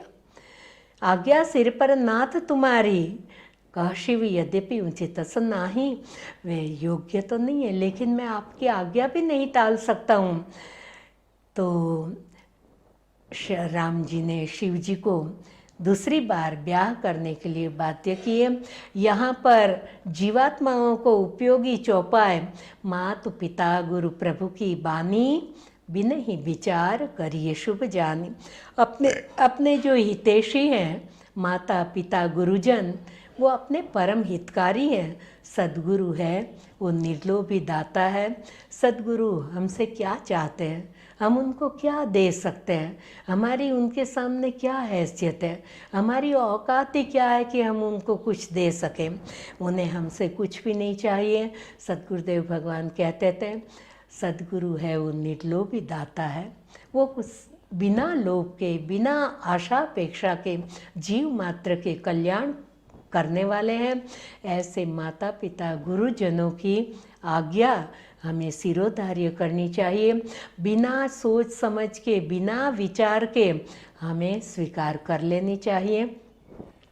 आज के युग में नई पीढ़ियाँ सामने प्रश्न भी करती हैं, थोड़े उनके तर्क भी होते हैं कि आप कहते हो कि माता पिता गुरुजनों की आज्ञा बिना सोचे समझे माननी चाहिए, तो क्या हम कैसे भी आज्ञा दे हम मान ले? मैंने कहा क्यों, कैसे, आप क्या कहना चाहते हो? बोले मान लीजिए बहन जी, हम छोटे गांव में रहते हैं, वहाँ आगे पढ़ाई के लिए व्यवस्था नहीं है, हम बड़े शहर में जाना चाहते हैं, माता पिता आग्रह से हमें जाने नहीं देते हैं। नहीं, तू हमारा इकलौता बेटा, वहाँ खाने पीने की सुविधा नहीं, अकेला तू रहेगा, हमें तेरी चिंता रहती है, हम तुझे नहीं जाने देंगे, हम तुझे अपनी आँखों से ओझल करना नहीं चाहते हैं, हम तुझे दूर नहीं जाने देंगे। तो क्या करें, हम उनकी बात माने क्या? ये मोह ममता का आदेश है। यदि समझदार माता पिता हो तो देश काल अनुसार बच्चों का भविष्य देखने के लिए उनकी इच्छा अनुसार सारी सुविधा अपनी शक्ति अनुसार करके उनको सुविधा कर देते हैं। जैसे रामचरितमानस जी में से हमें प्रत्यक्ष प्रमाण मिलता है, जैसे भगवान श्री राम जी वनगमन के लिए तैयारी हुई, लक्ष्मण भैया साथ जाने के लिए तैयार है, हट करते हैं, मैं जहाँ आप वहाँ मैं राज्य में, अयोध्या में नहीं रहना चाहता हूँ। भगवान ने बहुत ही नीति सूत्र, कर्तव्य परायणता आदि समझाया सिखाया, लेकिन लक्ष्मण जी ने स्वीकार नहीं किया। धर्म नीति उपदेशीय ताई, कीरति सुगति भूति प्रिय जाहि। जिसको सद्गति चाहिए, कीर्ति चाहिए, यश चाहिए, उसको आप धर्म की बातें समझाओ। मैं आपको छोड़कर कहीं दूर नहीं रहूँगा। गुरु पितु मातु न जानो काहूँ, कहो सुभाव नाथपति आहूँ, मोरे सबे एक तुम स्वामी, दीन बंधुर अंतर्यामी। तो ये प्रभु की आज्ञा का उल्लंघन नहीं है क्या? नहीं, उनका शरणागति है, उनका भाव है, प्रेम है। न जहाँ मैं आपके सिवा, राम जी ने कहा घर पर रहो, पिताजी अस्वस्थ है, 2 भाई ननिहाल है, मैं जा रहा हूँ, माता पिता दुखी है, प्रजाजन दुखी है, आप सबकी सेवा करो, गुरुजनों की सेवा, सबको संभालो। बोले मैं आपके सिवा किसी को जानता ही नहीं। ये पूरा भाव अलग है। जो सर्वस्व अपने इष्ट को मानते हैं, आपके सिवा मेरा कोई सगा नहीं, मेरे सच्चे सगे आप हैं। गुरु पितु मातु न जानो काहू। मैं हृदयपुर से भाव से कहता हूँ, आप अंतर्यामी हैं, आप जानते हैं। भगवान ने देखा परिपूर्ण मेरे में अनुरक्त है, परिपूर्ण मुझे समर्पित है, मन कर्म वचन से लखन मेरी सेवा में समर्पित होना चाहता है। तब भगवान श्री राम जी ने कहा ठीक है, नहीं मानते हो, विदा मातु सुनाओ मांगी, जाओ माँ से आज्ञा ले लो। अब एक और से देखा जाए तो भगवान श्री राम जी ने लक्ष्मण भैया की कसौटी की है, परीक्षा ली गई कि जाओ माँ से विदा ले आओ। अब यहाँ पर लक्ष्मण जी ने अभी अभी भगवान श्री राम जी के सामने क्या कहा, गुरु पितु मातु न जानो काहू, आपके सिवा गुरुजन माता पिता किसी को मैं पहचानता ही नहीं हूँ। मोरे सबे एक तुम स्वामी, मेरे सर्वस्व आप हो, मेरे माता पिता गुरुजन सब आप हो। अब भगवान ने कहा विदा मातु सनाओ मांगी, तो सुमित्रा अम्बा के पास चले गए। हमारी यही हालत है, क्योंकि आखिर तो लखनलाल जी जीव के आचार्य है ना, उनके लिए ये बात संभवित नहीं है, लेकिन हमारे सामने एक ये दृष्टांत है कि लक्ष्मण भैया जीव के आचार्य हैं, तो जीव बोलता कुछ है फिर करता कुछ। भगवान राम जी ने कहा कि विदा मातु सन आओ मांगी, तो उसी वक्त भगवान के ही चरण पकड़ लेते कि भगवान अभी अभी तो मैंने कहा कि मेरे माता पिता गुरुजन सब आप है, तो मैं आपकी आज्ञा ले लूँ, अब आपके सिवा मेरी माँ और है कौन, मैंने स्वीकार कर लिया कि आप मेरे सब कुछ हैं, तो मैं और किसकी आज्ञा लूँ। लेकिन वो सुमित्रा माँ के पास गए। हम भी भगवान से प्रार्थना करते हैं नित्य, त्वमेव माता च पिता त्वमेव, त्वमेव बंधुश्च सखा त्वमेव, स्वामी रामो मत सखा रामचंद्र, माता रामो मत पिता रामचंद्र, स्वामी रामो मत सखा रामचंद्र, सर्वस्व में रामचंद्रो दयालु, नान्यम जाने नेव जाने न जाने। ये बोल लेना आसान है। पाठ राम रक्षा का रोज करते हैं, श्लोक बोलते हैं, भगवान के सामने गिड़गिड़ाते हैं, हाथ जोड़ के प्रार्थना करते हैं, लेकिन समय आने पे लौकिक माता पिताओं का और उनका आश्रय लेते हैं, उनके पास जाते हैं, क्योंकि हम जीव हैं। तो लखनलाल जी सुमित्रा अम्बा के भवन में गए। अब सुमित्रा माँ इतनी महान है, तीनों माताओं के भाव अलग है, अपने अपने भावानुकूल वो ब्रह्म के साथ जुड़ी हुई है। कौशल्या अम्बा पुत्र मिश्रित ब्रह्म भाव है, राम जी को ब्रह्म के अनुभव भी करती हैं, तभी तो भगवान ने उनको 2 रूप के दर्शन कराए। जब बाल लीला निज कुल इष्ट देव भगवाना, पूजा हेतु किन्न पकवाना, दिखरावा माताएं निज अद्भुत रूप अखंड, रोम रोम प्रतिराजे कोटि कोटि ब्रह्मंड, सबको ये 2 स्वरूप के दर्शन नहीं हुए। क्यों कि शत्रुपा जी के रूप में उन्हें 2 रूप मांगे थे कि भगवान मेरे पिता मेरे पतिदेव ने जो कुछ वचन मांगा मुझे अच्छा लगा, जो वर नाथ चतुर्नुम मांगा सोई कृपाल मुझे अति प्रिय लगा। मेरे पतिदेव ने चाहा कि आप पुत्र रूप में हमारे यहाँ प्रकट होइए, आपके जैसा ही पुत्र प्राप्त हो, लेकिन मैं केवल पुत्र मोह में पुत्र भाव में न फंस जाऊँ। आपके भक्त को जो सोई सुख सोई गति सोई भगति सोई निज चरण स्नेहूँ, सोई कृपाल सोई रहनी प्रभु हमें कृपा करी देहूँ। तो आपके भक्तों को जो ब्रह्म भाव बना रहे हैं, वो मेरा भक्ति भाव आपके चरणों में बना रहे हैं। तो 14 साल वन में जाते प्रभु पधारे, तब भी राजमहल में माँ कौशल्या जी को कभी कभी राम जी के दर्शन मिलते रहते थे ब्रह्म भाव से।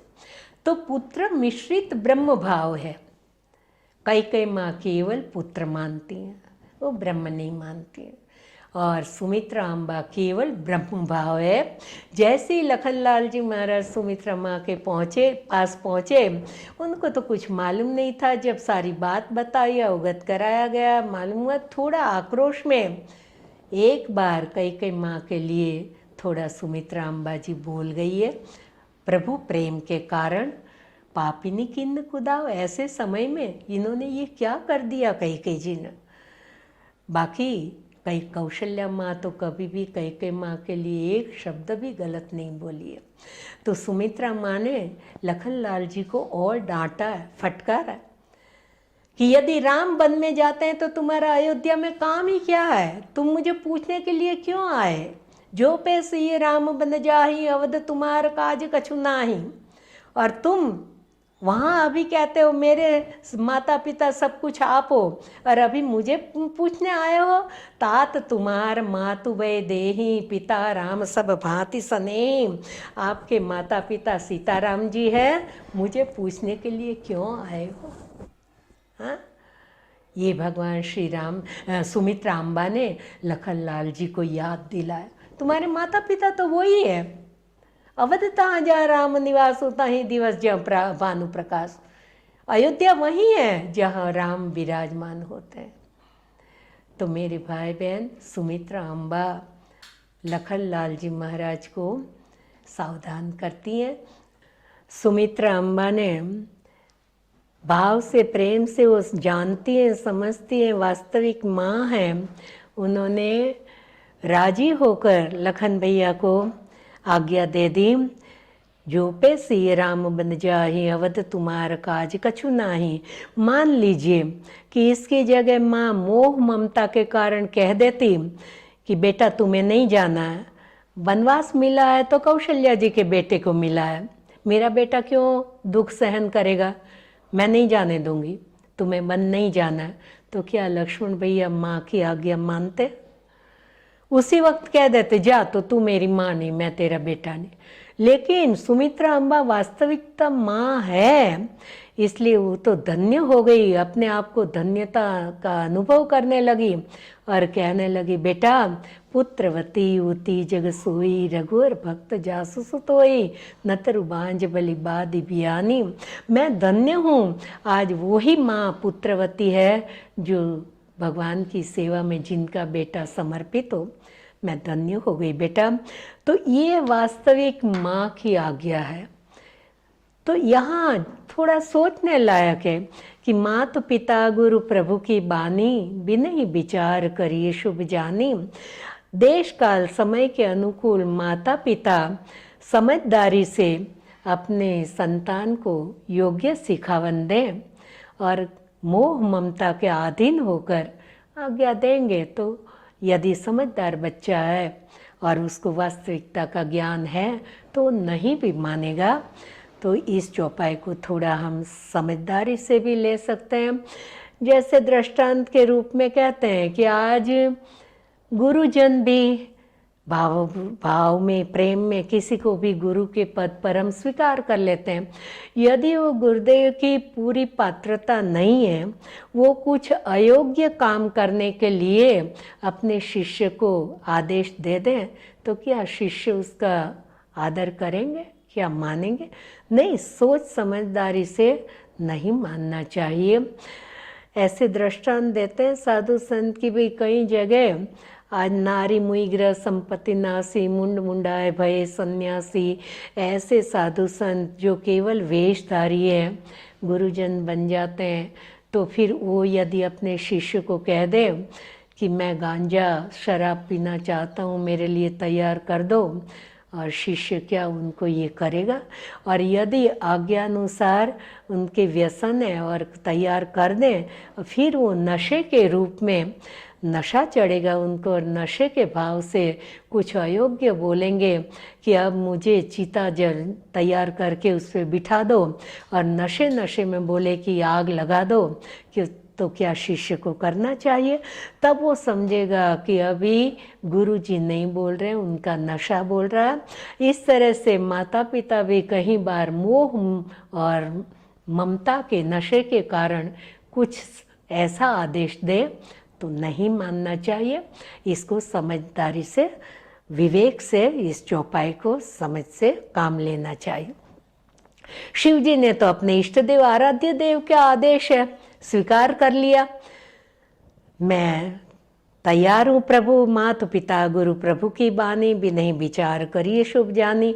परमात्मा ने अब एक इशारा किया, शंकर सोई मूर्ति उर राखी। शिव भगवान ने क्या आदेश दिया कि अब मैंने जो कुछ कहा वो आप सिर पर आज्ञा, सिर पर नाथ तुम्हारी कह रहे हो, सिर पर आज्ञा मेरी सिरोधार्य मत करो, मेरी आज्ञा आप हृदय में धारण करो। क्यों? कि सिर पर तो गंगा बह रही है, कब मेरे आदेश को आप बहा दोगे? लेकिन आप मेरी आज्ञा को हृदय में धारण करो। सद्गुरुदेव, हमारे आराध्य देव, शास्त्रों की बातें हम हृदयस्थ करें, बुद्धि में लेंगे, तर्क वितर्क कभी होगा, कभी हम त्याग भी कर देंगे उस बात का, लेकिन हृदय में धारण करेंगे। वो भगवान श्री राम जी ने पूर्जन गीता में भी कहा है, प्रजाजनों को आदेश दिया, जो परलोक यहाँ सुख चहूँ, सुनि मम बचन हृदय दृढ़ गहूँ। हृदय में धारण करो। यहाँ शिव जी से भी यही कहा कि आप ठीक है सिर पर आज्ञा धारण करते हो, लेकिन सिर पर नहीं, आप हृदय में मेरे आदेश को धारण करो। इतना कह के भगवान अंतर्ध्यान हो जाते हैं और शिव जी भगवान का आदेश के चिंतन मनन में नेत्र बंद किए ध्यानस्थ अवस्था में विराजे। उसी वक्त उसी समय सप्त ऋषि आते हैं और अपने इष्ट के आदेश होते हुए भी शिव जी प्रेम की परीक्षा लेते हैं। सप्त ऋषि को भेजते हैं, जाओ वहाँ पार्वती जी के पास जाके प्रेम परीक्षा लियो। पार्वती पहुँच जाए तुम प्रेम परीक्षा लियो। परीक्षा लेने के लिए भेजते हैं। क्यों? मेरे भाई बहन संत सद्गुरुदेव अपने आराध्य अपनी कसौटी करते हैं, परिपूर्ण प्रेम की परीक्षा करते हैं। रामचरितमानस में हम पाएंगे कितनी चौपाइयाँ आपको ऐसी मिलेगी जहाँ जहाँ समर्पण भाव है, परिपूर्ण समर्पण भाव है, मन कर्म वचन। आद्य शक्ति माँ जानकी जी भी धनुष भंग के समय भगवान से क्या प्रार्थना करती, प्रभु तन मन बचन मोरपण साचा, रघुपति पद सरोज मन राचा, तो भगवान सकलूर वासी, करिए मोहि रघुवर के दासी। तो मन कर्म वचन, मन कर्म वचन, मन कर्म वचन, बहुत सी चौपाइयाँ आपको मिलेगी। हमारा परिपूर्ण समर्पण भाव होना चाहिए। सद्गुरुदेव भगवान भी हमारी कसौटी करते हैं कि परिपूर्ण ये जीवात्मा में मुझे समर्पित है या नहीं है। और परिपूर्ण जो समर्पित होता है उसी को अपना जन मानकर सद्गुरुदेव अपने सेवा कार्य के आदेश देते हैं। तो यहाँ पर शिव जी त्रिभुवन के गुरुदेव भी हैं और गोस्वामी जी के तो हैं गुरु। गोस्वामी जी तो कहते हैं गुरु पितु मातु महेश भवानी, प्रणवो दीन बंधु दीन दानी। वो तो शिव पार्वती जी को ही अपने माता पिता गुरुजन मानते हैं और उनके द्वारा उनकी रक्षा हुई है, पालन पोषण हुआ। अब उनकी संक्षिप्त जीवनी में अपने को देखने को मिलता है। तो मेरे भाई बहन जो अपने हितैषी है वो अपनी परीक्षा तो लेंगे और परिपूर्ण शरणागति हो, परिपूर्ण समर्पित भाव हो, तो भी परीक्षा हेतु सप्तऋषि को भेजा गया। सप्तऋषि पहुँचते हैं और पार्वती जी की परीक्षा लेते हैं। हे देवी, इतना उग्र तपस्या इतना आप क्यों कर रही है साधना? अस तप काहुन कीन भवानी, ऐसी उग्र तपस्या किसी ने नहीं की। आप इतनी परीक्षा कर अपनी इतनी भारी तपस्या कर रही हो, क्या कारण है? कही अवराधे का तुम चाहूँ, हम सन सत्य मरम किन कहूँ, हमें सत्य सत्य बात बता दो। आप इतनी कठोर तपस्या करके क्या पाना चाहती हो? तब माँ भवानी जी ने कहा कि हे मुनिदेव, चहत बारी पर भीति उठावा, नारद वचन सत्य में जाना। मेरे नारद जी मेरे गुरुदेव हैं। बिनु पंखनम चाहे उड़ाना, जैसे पानी पर कोई दीवार खड़ी करना चाहे, बिना पंख के ऊंची उड़ान भरना चाहे, असंभवित कार्य संभवित करना चाहे, इस तरह से चाहे देखिए मुनि अविवेक हमारा, चाहिए पति शंकर अविकारा। आपको हमारा अविवेक लगेगा, निर्विकार बोले ना शिव जी को मैं पति रूप में पाना चाहती हूँ। ये बात सुनकर सप्त ऋषि जी परीक्षा ले हेतु कहते हैं, देवी आप किसकी बात में बहकावे में आ गई हो? नारद जी के वचन सुनकर उनकी बात में आकर किसको सुख मिला? दक्ष सुतन उपदेशन जाई, तिन फिरी भवनन देखा आई, चित्र केतु कर घरुन गाला, कनक कशिप कर पुण्य सहाला, नारद सिख जे सुनई नर नारी, अवश्य होई तजी भवन भिखारी। क्या आपको मालूम नहीं है शिव जी का जीवन अभी कैसे चल रहा है? पंच कहे शिव सती विवाही, पुण्य अब डेरी मराही न काहे। पंचों का मत है कि अभी वो घूमते रहते हैं, भिक्षा मांगकर 5 घर की लेकर वो पेट भरते हैं, और पिता के घर बेचकर सती को मरवा दिया। अब सुख सोवत सोच नहीं, भीख मांगी बहु खाही, सहजिका किनके भवन कबहू की नारी खटाई। ऐसे कि यहाँ जाकर कौन सुख पाएगा, ऐसे पति के पास आप मेरा कहना मानो, अभी भी देर नहीं हुई। सुंदर वैकुंठाधिपति सुशील, ऐसे सुंदरता के धाम, सभी प्रकार के ऐश्वर्यवान विष्णु भगवान से आपका मिलन करा दूं और आपका वहाँ से संबंध जुड़वा सकता हूँ। आप मेरी बात मान जाओ। माँ पार्वती जी की बहुत अटूट अड़िग निष्ठा है, मन कर्म वचन से वो शिव जी के चरणों में अपने आप को समर्पित कर चुकी है। तो कैसे उन्होंने उत्तर दिया, यहाँ पर माँ भवानी जी की निष्ठा का पूरा परिचय हमें मिलता है। ऐसी अड़िग निष्ठा होनी चाहिए। नारद जी मेरे गुरुदेव हैं, मैंने उनके वचन सत्य मान लिए। अब मुझे मेरा घर बसे तो भले, उजड़ जाए तो भले, मुझे चिंता नहीं है। मैं नारद जी अपने गुरुदेव के वचन का परित्याग नहीं कर सकती हूँ। बसों भवन न नहीं उजरो डर हूँ, उजड़ जाए तो भी मुझे चिंता नहीं है।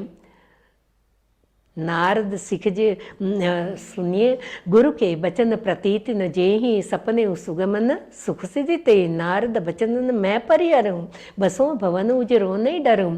मैं अपने गुरु के वचन परित्याग नहीं कर सकती हूँ। क्यों?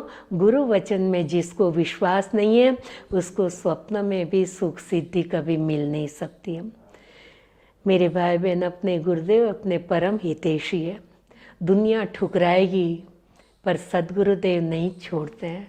हम कैसे भी हो, एक बार उन्होंने हाथ पकड़ा है।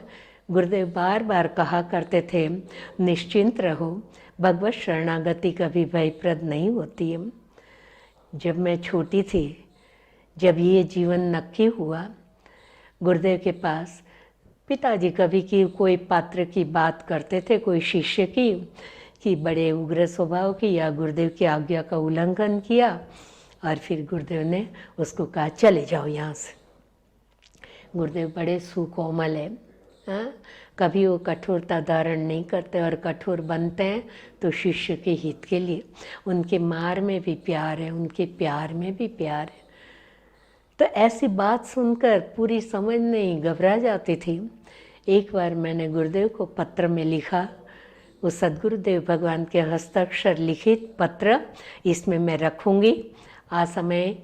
ये समय आप ध्यान रखना, इस पर पत्र वहाँ का गुरुदेव का रख देंगे, इसमें आप पढ़ लेना। गुरुदेव ने बहुत ही अभय वचन उसमें लिख के दिया है। छोटी उम्र थी, घबरा गई, पूरी निष्ठा की खामी भी जो भी कहो आप।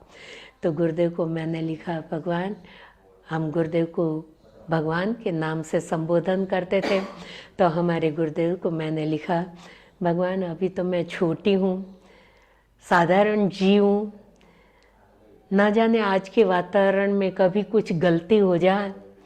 और मैंने पिताजी से सुना है कि आप अनुशासन में बड़े कड़क भी हैं, प्रेमाल भी हैं, तो आप कहीं छोड़ दोगे तो फिर हमारा क्या होगा। गुरुदेव ने अभय वचन लिखा है कि तुम निश्चिंत रहो। तुमने लिखा कि कारणवशात तुम मुझे छोड़ दोगे, लेकिन हे आर्यपुत्री, तुम निश्चिंत रहो, प्रभु कदापि अपना कर छोड़ते नहीं हैं। तो ये परमात्मा स्वरूप श्री सद्गुरुदेव भगवान ही ऐसे अभय वचन हमें दे सकते हैं। और कई बार गुरुदेव कहा करते थे कि 4 व्यक्ति पकड़ना ही जानते हैं, छोड़ना नहीं जानते हैं। साधु, मगर, ऊंट और मकोड़ा। 2 का तो अनुभव है, 2 का अनुभव नहीं है और अनुभव करना भी नहीं है। साधु सद्गुरुदेव भगवान आज तक बराबर उतने लाड प्यार दुलार से ध्यान रख रहे हैं, बराबर हर क्षण साथ में रहकर वही जीवन चला रहे हैं। और कितनी बार कितनी प्रकार की मुश्किलों में से पास होना पड़ा, लेकिन वो उनकी छत्र छाया में समय वो भी शांति से निकल आया और वो नहीं छोड़ते। मान लीजिए कि जीव के स्वभाव से कुछ गलत भी किया तो भी उन्होंने कभी हमारे दोष को जनऊ गुण प्रभु मानन काऊ। दीन बंधु अति मृदुल स्वभाव, बड़े मृदुल स्वभाव है सद्गुरुदेव का। वो अपने जन के अवगुण को नहीं देखते हैं। क्या हजारों की शिष्य संख्या में सद्गुरुदेव भगवान के शिष्य हैं, सभी गुणवान हैं? क्या किसी की कुछ गलती नहीं है? क्या किसी के कोई अपराध नहीं होते? लेकिन सद्गुरुदेव भगवान ने किसी भी शिष्य के दोष को नहीं देखा। यदि वो हमारे अवगुण को देखेंगे तो हम कोई भी व्यक्ति उनके सामने खड़े रहने के लायक नहीं है। कोई महान पात्र, विरल पात्र हो तो सद्गुरुदेव भगवान जाने, बाकी जीव मात्र भूल के पात्र, भूल से भरा रहता है। लेकिन भगवान का सहज स्वभाव है, मानव संत अनंत समाना। जैसे भगवान का स्वभाव है कि अपने जन के अवगुणों को नहीं देखते हैं, वैसा ही स्वभाव संत सद्गुरुदेव भगवान का होता है। उनका एक स्वभाव है, मैं जानो निज नाथ सुभाऊं, अपराधी पर कोहन काहूं। कभी अपराधी पर क्रोध नहीं करते हैं, अपना लेते हैं।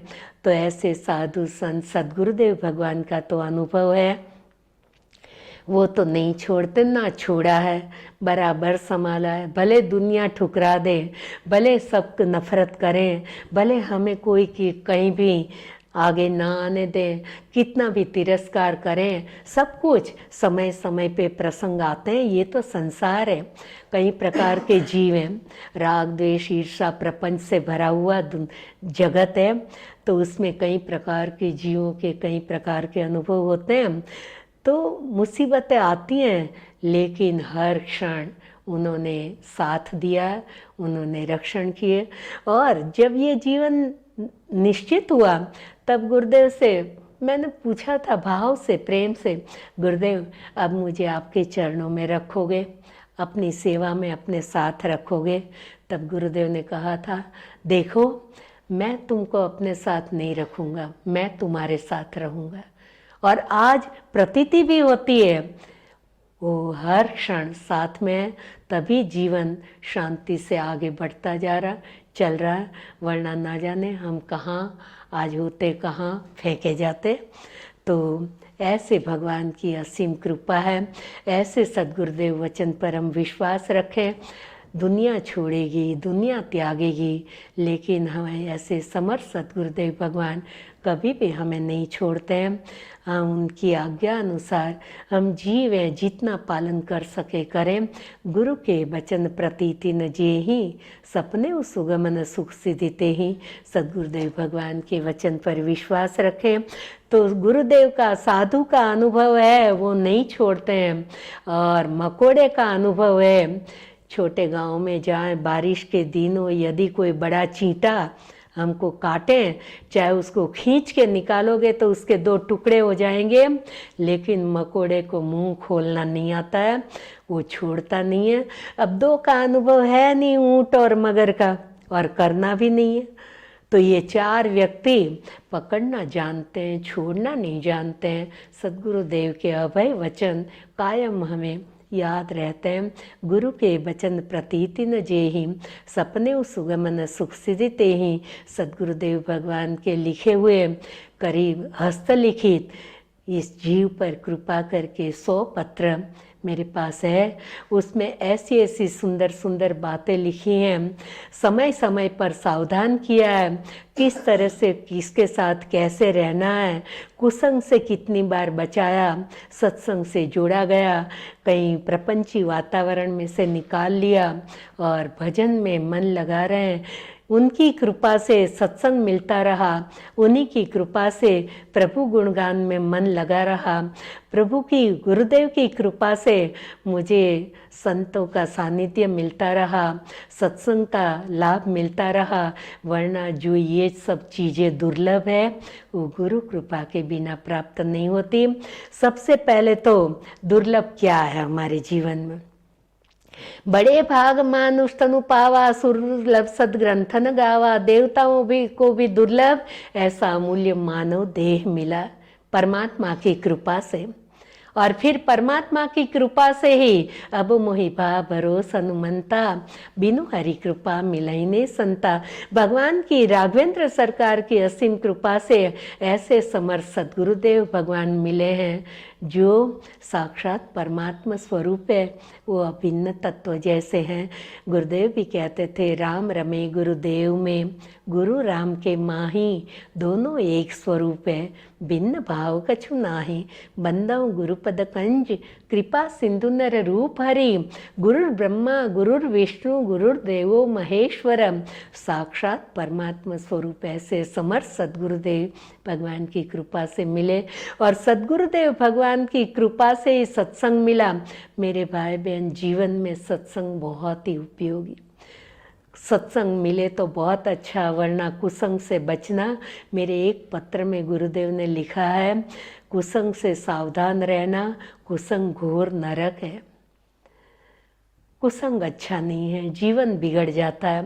मानस जी में भी चौपाई, कैकेयी माँ कितनी महान है, भले भगवान की लीला है, कैकेयी माँ को निमित्त बनाया, कैकेयी माँ निर्दोष है, भगवान की इच्छा से सब कुछ हुआ है, लेकिन आखिर उनको अपयश मिला। और किसके कारण? कितनी महान, राम जी को प्राण प्रिय मानती है। प्राण ते अधिक राम प्रिय मोरे, तिनके तिलक क्षोभ कस्तोरे।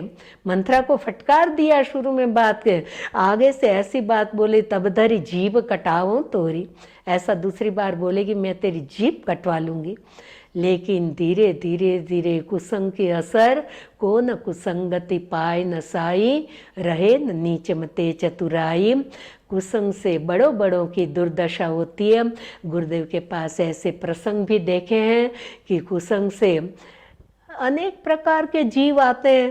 कितने सारे शिष्यगण, गुरुदेव कहते थे, तुम यहाँ मत रहो ज़्यादा, मैं तुम्हारे पास आ जाऊँगा, देखो मेरे पास सब प्रकार का वातावरण है। दूर रखते थे, कुसंग से बचाते थे, प्रपंची वातावरण से दूर कर देते। अंदर राग द्वेष ईर्षाएँ बहुत चलती रहती है। आज कलयुग है, सबके पास सभी जगह ये होता है। बहुत प्रकार का वातावरण होता है। जैसे राजकारण क्षेत्र में पॉलिटिक्स चलती है, वैसे धर्म क्षेत्र भी इससे अछूता नहीं है। बहुत सी बातें उसी में भी होती रहती है, लेकिन सद्गुरुदेव भगवान समय समय पर हमें सही रास्ते पे चलाते रहते हैं। हम उनके वचन पर विश्वास रखें। गुरु के वचन प्रतीति न जेहि, सपने सुगमन सुख सिद्धते ही। ये सब विवेक कैसे आएगा? बिनु सत्संग विवेक न होई, लेकिन राम कृपा बिनु सुलभ न सोई। बिना सत्संग के समझ विवेक नहीं आएगा, लेकिन सत्संग भी गुरुदेव की कृपा के बिना नहीं मिलता है। सद्गुरुदेव भगवान हमें सत्संग में जोड़ देते। हे गुरुदेव, हमें सदा सत्संग देना, हमें कुसंग से बचाए रखना। कुसंग से जीवन बर्बाद हो जाता है। गुरुदेव की हस्तलिखित एक छोटी सी डायरी मेरे पास है।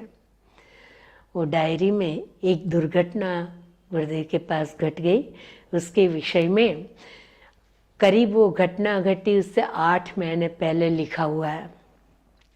तारीख लिखी हुई है 2/8/60, 1960 की बात लिखी हुई है। 2 अगस्त को लिखा हुआ है। गांव का नाम लिखा है माविन केरे। तो उसमें डायरी में लिखा है, कुसंग से उत्तम जनों की दुर्दशा। कुसंगी वातावरण से किसी की बात में आ जाए, इधर उधर की बहकावे में आ जाए और इधर उधर की बातें लड़ाते रहते। कईयों का स्वभाव होता है, हाँ, ये सब छल कपट चलते रहते हैं। तो परोपकारी होते हुए भी मेरे संग दोष के कारण ऐसा काम कर रहे हैं, ऐसी घटना हो रही है, ये स्पष्ट लिखा है। और जैसा लिखा है मैं स्पष्ट रूप से जाहिर नहीं कर रही हूँ। नाम भी लिखा है, वो घटना कैसे घटेगी ये भी लिखा है। 8 महीने पहले जैसे लिख दिया था और बाद में ये मानस जी की चौपाई उसमें लिखी है, को न कुसंगति पाए न साई।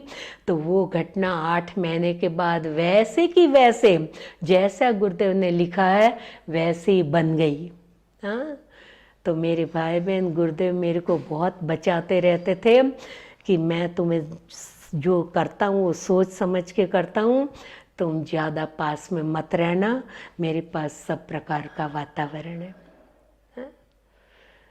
ऐसे सेवा भाव का सानिध्य प्राप्त करने का लालसा रहती थी। तो कभी रो देते थे, दुख लगता था कि ये तो कायम का वातावरण गुरुदेव, ऐसे तो मुझे सब पास में रहने को ही नहीं मिलेगा। बोले समय पर मैं आ जाऊंगा, कभी तुमको बुला लूँगा। तो कभी कभी अवसर भी दिया गुरुदेव ने और कहते थे मेरे को, देखो अध्यात्म उन्नति मेरी सच्ची सेवा है और स्थूल सेवा भी मिलेगी। तो कभी कभी स्थूल सेवा शरीर के देह के साथ सानिध्य का अवसर भी, कभी 1964 में 65 में, कभी देवास में 15 दिन रहे, कभी 65 में युद्ध चला, तब बीकानेर श्री कोलायत गांव है, बॉर्डर पर गुरुदेव पधारे थे। वहाँ कभी अचानक जयपुर आ जाते थे, पता भी न हो, और कभी गुरुदेव के पास गए, कभी सानिध्य नहीं मिलता, पास में बैठने को नहीं मिलता, तो थोड़ा मन में रंज रहता कि अपने को नहीं पास में बैठने को मिलता है, ये दरवाजे बंद हो जाते हैं, ऐसा दुख लगता।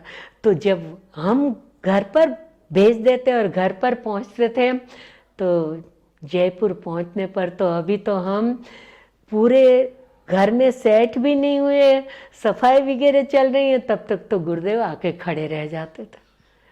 1962 में जब बम्बई रामनवमी हुई थी, तो वहाँ से पंढरपुर आनंदी वगैरह ले गए थे। गुरुदेव ने बुलाया था, तुम मेरे पास रहोगी, सानिध्य में रहोगी, लेकिन ऐसा कुछ अवसर ही नहीं मिला। तो ऐसा लगा कि मैं गई लेकिन मुझे कोई लाभ नहीं मिला, तो थोड़ा दुख भी लगा।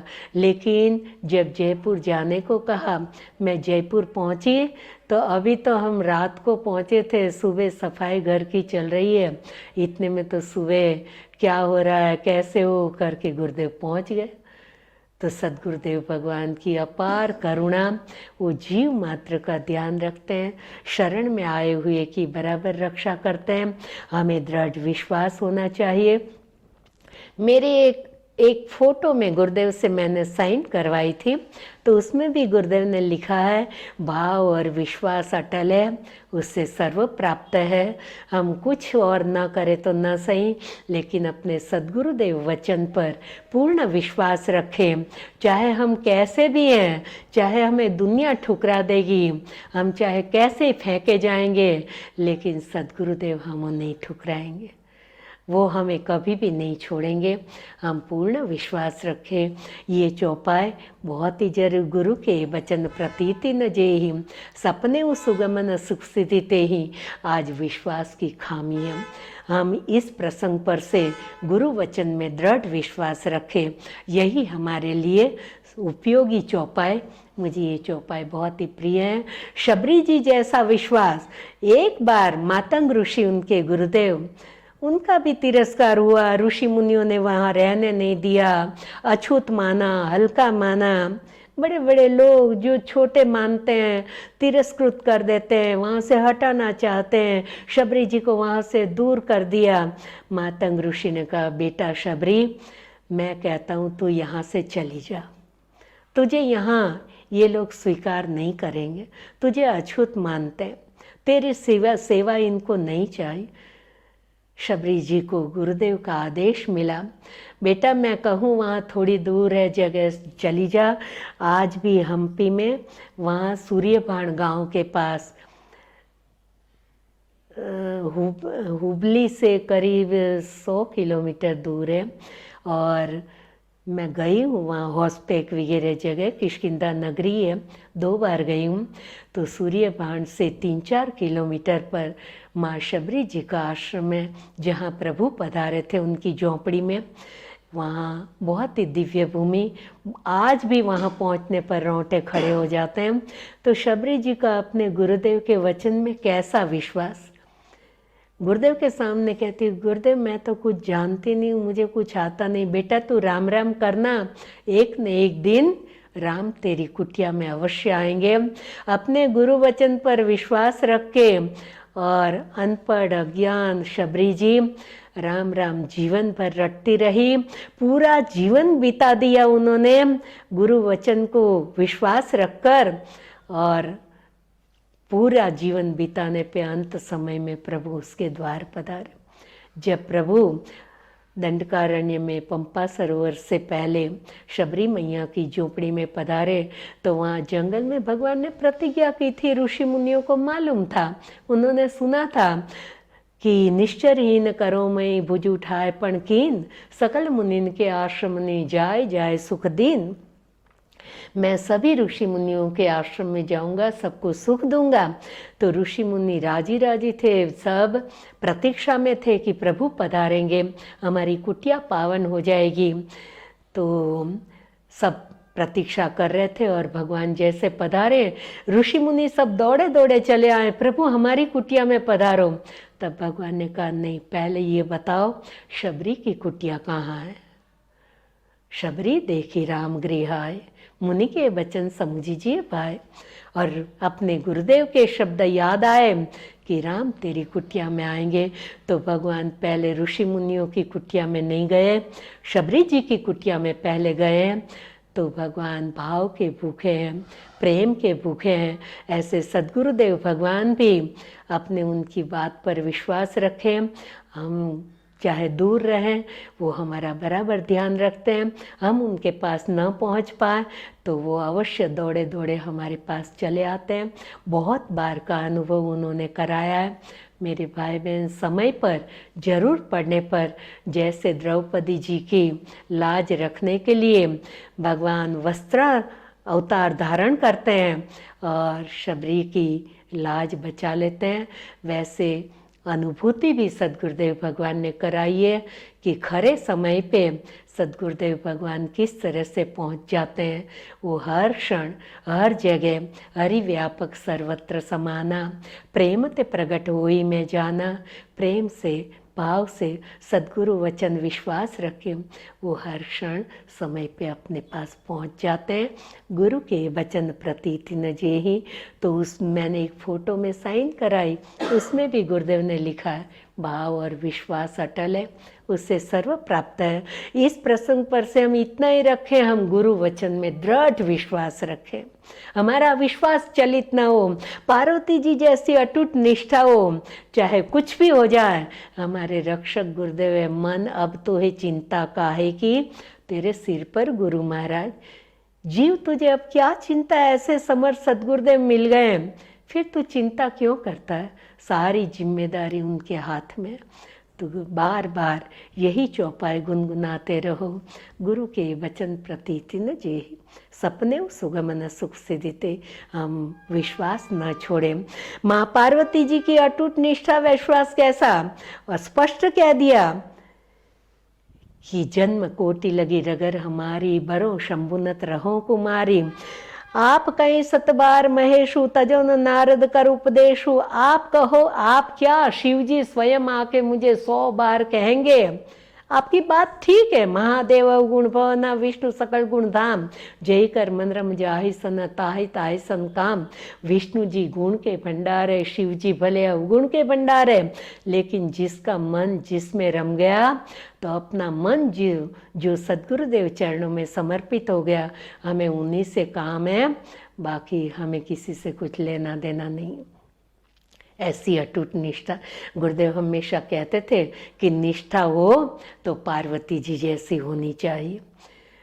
तो माँ पार्वती जी ने कह दिया कि 100 बार शिव जी आके कहेंगे तो भी मैं मानूंगी नहीं, करोड़ों जन्म तक चाहे कंवारी रहूंगी, पाऊंगी तो मैं शिव जी को ही पाऊंगी। ये भाव देखकर, निष्ठा देखकर अंत में सप्त ऋषि भी माँ के चरणों में गिर जाते हैं और जय जय जय जगदम्ब भवानी, तुम माया भगवान शिव सकल जगत पितुमात, हे आद्य शक्ति, हे जगत जननी, आपकी जय हो, जय हो। और आप तो साक्षात माया है, आप और शिव जी की कायम सदा सर्वदा प्रिया है। राजी होकर स्तुति करके, भाव व्यक्त करके और सप्त ऋषि शिव जी के पास लौटे। शिव जी ने सप्त ऋषि के मुख से माँ भवानी जी की जो भी दिव्य चरित्र सुना, गदगदित हो गए, प्रेम भाव में डूबे, सहज समाधि बली। शिव जी भाव प्रेमवश में समाधि वस्तु है। उसी समय ताड़कासुर राक्षस का प्रागट्य होता है। तारक असुर भयोते काला, भुज प्रताप बल तेज विशाला। बड़ा बलवान है, बहुत ही किसी से जीते जीता नहीं जाता है। हारे सुरकरी विविध लड़ाई, देवता लोग उसके साथ अनेक प्रकार से युद्ध करके हार गए, लेकिन किसी से जीता नहीं जाता। सब चिंतित हो गए, देवता लोग घबराए, ब्रह्मा जी के पास गए। ब्रह्मा जी बोले, मैं खुद चिंतित हूँ, क्या किया जाए? इसका विनाश तो कोई एक ही व्यक्ति, एक विभूति कर सकते हैं। कौन? शिव जी का बेटा, शिव जी का पुत्र कार्तिक स्वामी। लेकिन शिव जी तो सब कुछ त्याग करके बैठे हैं, तो उनके यहाँ पुत्र प्राप्ति कैसे हो? तब शिव जी की समाधि खुलाई जाए और उनका ब्याह रचाया जाए।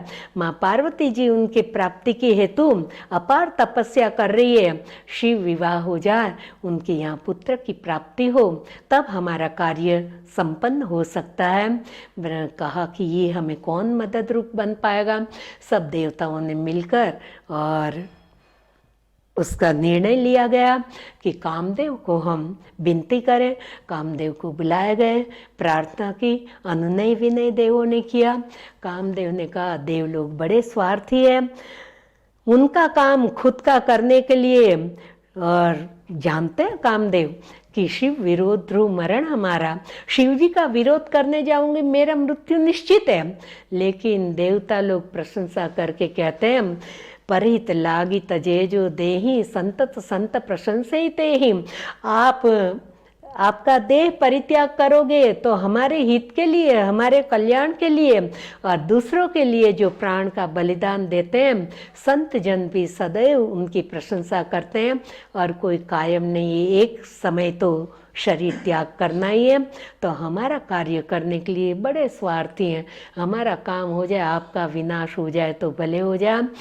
ठीक है, कामदेव तैयार हुए और अनेक प्रकार का मादक वातावरण, वसंत ऋतु उत्पन्न करते हैं, अनेक अप्सराएं नाच गान करती हैं और ऐसा वातावरण बनाया। लेकिन किसी की हिम्मत नहीं, कौन शिव समाधि खुलवा सकता है? फिर बार बार कामदेव ने, जब कामुक वातावरण फैला पूरी सृष्टि में, काम व्याप्त हो गया, बड़े बड़े योगी ऋषि मुनि ध्यान साधना छोड़कर काम के अधीन हुए, जड़ चेतन सब काम के अधीन हो गए। वह काम वश योगीश तापस पाम रन की को कहे, देखे चराचर नारी मय जे ब्रह्ममय देखत रहे। कोई भी बच नहीं पाया। आज कली काल में यही वातावरण है। काम क्रोध लोभ बड़े प्रबल शत्रु है। बड़े बड़े ऋषि मुनि धीर मुनि, भगवान जिसको बचा सके वही बच सकते हैं। किष्किंधा कांड में सुग्रीव भी यही कहते हैं भगवान के सामने, प्रभु नारी नयन शर जाहि न लागा, घोर क्रोध तम निशो जागा, लोभ पाश जई गरन बंधाया, सोनर तुम समान रघुराया। हे प्रभु, ये दुर्गुणों के अधीन न हो जाए, वो तो साक्षात आपके समान है। काम क्रोध लोभ प्रबल शत्रु है। हम कितनी साधना करें, जीव की कितनी शक्ति, वो क्या कितनी साधना कर पाएगा? तो सुग्रीव ने कहा, यह गुण साधन ते नहीं हुई, तुम्हारी कृपा पाव कोई कोई।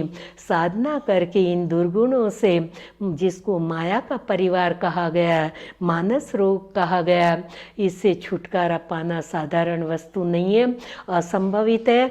भगवान कृपा करके छुड़ाए तो ही छूट सकते हैं। स्वयं राम जी ने अरण्य कांड के 38 नंबर दोहे में लखन भैया को कहा, यहाँ बड़े भैया राम जी छोटे भाई लखन जी को इस दुर्गुणों से सावधान कर रहे हैं। भाई लखन सुनो, तात तीनी अति प्रबल खल, काम क्रोधरु लोभ, मुनि विज्ञान निदान मह, करई निमिष्म क्षोभ। ए भाई लखन, ये 3 बड़े प्रबल शत्रु है। अब राम जी इसको प्रबल शत्रु कह रहे हैं। हमारे जैसे साधारण जीव की क्या शक्ति, सदगुरुदेव बचाएं तो ही हम बच सकते हैं। जही राखे रघुवीर सो उभरे यही काल में। इस कठिन कलिकाल में भगवान जिसको बचाए वही बच सकता है। जहाँ राम वहाँ काम नहीं, जहाँ काम नहीं राम, तुलसी कबहू ना रहे रवि रजनीज ठाम। जिसके हृदय में राम ज्ञान रूपी प्रकाश है, वहाँ तमोगुण अज्ञानता रूपी अंधेरा नहीं आ सकता है। काम वो अज्ञानता अंधेरा है। तो मेरे भाई बहन, जो राम नाम, राम कथा, रामचरित्र गाने सुनने से सतत जुड़ा रहता है, नित्य निरंतर सदा सर्वदा भगवत नाम से जुड़ा रहता है, वही ये प्रबल शत्रुओं से छूट पाता है। वरना बहुत ही कठिन है। बड़े बड़े ऋषि मुनि एक क्षण में इसके अधीन हो जाते हैं। स्वयं राम जी ने कहा, भैया ये तीनों प्रबल शत्रु है, काम क्रोध और लोभ। ये काम क्रोध लोभ से छूटना आसान नहीं है। ये 3 चीज किसके कारण बढ़ती है? इसको बल किसका है? लोभ की इच्छा, दंभ, बल। लोभ बढ़ता है इच्छाओं से, दंभ से, जो चीज है नहीं और दुनिया को दिखानी है। हम योग्यता नहीं और बड़प्पन दिखाना है, हम कुछ बन गए। और इच्छाओं से, इसके पास इतना ये हो गया, हमारे पास नहीं, देखा सीखी से लोभ बढ़ता है। लोभ की इच्छा, दंभ, बल। काम के केवल नारी कामना बढ़ती है, नारी के बल से। संतों ने बताया यहाँ नारी यानी स्त्री नहीं, संस्कृत में नृणाम अरि नारी यानी माया। माया ज्यादा बढ़ेगी तो आपकी कामनाएं बढ़ेगी। आपके पास माया कम है, माया है ही नहीं, तो कामनाएं कम हो जाएगी। आपके पास इतनी माया नहीं है, जेब खाली है, बाजार जाओगे अनेक प्रकार की चीजें देखोगे तो कोई पूछेगा आपको ये लेना, बोलोगे नहीं घर में बहुत है। क्यों? कि अपनी जेब खाली है। और जिसके पास बहुत ही माया है, वो कितनी चीजें अपने पास हो तब भी ये लेना है, ये लेना है। तो कामना क्यों? कि यदि नारी के बल से पुरुष की कामना बढ़ती हो तो फिर नारी की कामना किससे बढ़ेगी? तो यहाँ नृणाम यानी नारी नहीं होता, माया का अर्थ बताया गया। माया बढ़ने से कामनाएं बढ़ती हैं। और क्रोध के परुष वचन बल, क्रोध बढ़ता है अयोग्य वाणी सुनने से, अपशब्द सुनने से। यदि हमारे सामने कोई मन माने शब्द बोल रहे हैं तो हम उधर से चले जाएं, हम सामने आमने जवाब ना दें, विवाद बढ़ेगा। आपस में बातें बढ़ते बढ़ते दोनों ओर क्रोध बढ़ता जाएगा। एक बोलता है तो एक चुप रह के वहाँ से चला जाए, सुने ही नहीं, वो कब तक बोलता रहेगा? हम निकल गए वहाँ से, अब किससे लड़ेगा? हमको देखेंगे तो बोलेंगे ना, हम वहाँ से दूर हो जाए। तो और यही बात छोटे भाई बड़े भाई ने सुंदरकांड में 38 दोहे में कहा है। विभीषण जी रावण को समझा रहे, बड़े भैया सोचो जरा, काम क्रोध और लोभ मद नाथ नरक कर पंथ। बड़े भैया काम क्रोध लोभ ये नरक ले जाने वाले रास्ते हैं। सब परिहरि रघुवीर ही भजऊं भजई जे संत। ये सब त्याग कर दो और संत जन जिनका भजन करते हैं इनसे छूटना काम क्रोध लोभ से। तो संत जन भजन करते जिनका, उनका भजन करो। वो स्वयं प्रभु अपने द्वार आए, ये साधारण नहीं है, इनको पहचान लो। ये केवल अयोध्या के राजकुमार नहीं है। तो क्रोध मनोज लोभ मद माया, छूटे सकल राम की दाया। काम क्रोध लोभ ये सब संत सदगुरुदेव भगवान और परमात्मा की कृपा से ही हम इससे छूट सकते हैं, इससे बच सकते हैं, वरना बहुत ही कठिन है मेरे भाई बहन। काम क्रोध लोभ से छूटना आसान नहीं। कामुक वातावरण हो गया भय काम वश योगी तापस पामरन की को कहे। मादक वातावरण पूरी सृष्टि में जहाँ देखो वहाँ एक मत ऐसा है, एक मैंने भाव ऐसा सुना है कि इस प्रसंग में जो ये दोहा लिखा गया कि ते उबरे ते कालम जेहि राखे रघुवीर सो उबरे ये कालम। जिनको भगवान बचा सकते हैं वही उस समय में बच पाया। तो कहते हैं कि धरी न काहू धीर, कोई भी धैर्य धारण नहीं कर पाया। धरी न काहू धीर सबके मन मन से जरे, सबके मन पर कामदेव ने काबू कर लिया, सबका मन काम के अधीन हो गया। तो जब ये लिखा गया, भाषाबद्ध किया गया, तो एक मत ऐसा मिलता है कि श्री हनुमान जी महाराज प्रकट हो गए और उन्होंने गोस्वामी जी के हाथ से कलम ले ली।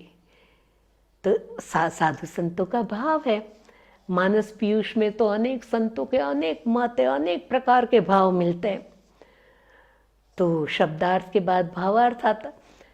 तो ये दोहा श्री हनुमान जी महाराज जी ने लिखा गोस्वामी जी के सामने कि क्या किए जा रहे हो, सबके मन मन सी जा रहे, धरी न काहू धीर, कोई भी धैर्य नहीं धारण कर पाया, क्या मुझे भी इसमें आपने गिन लिया।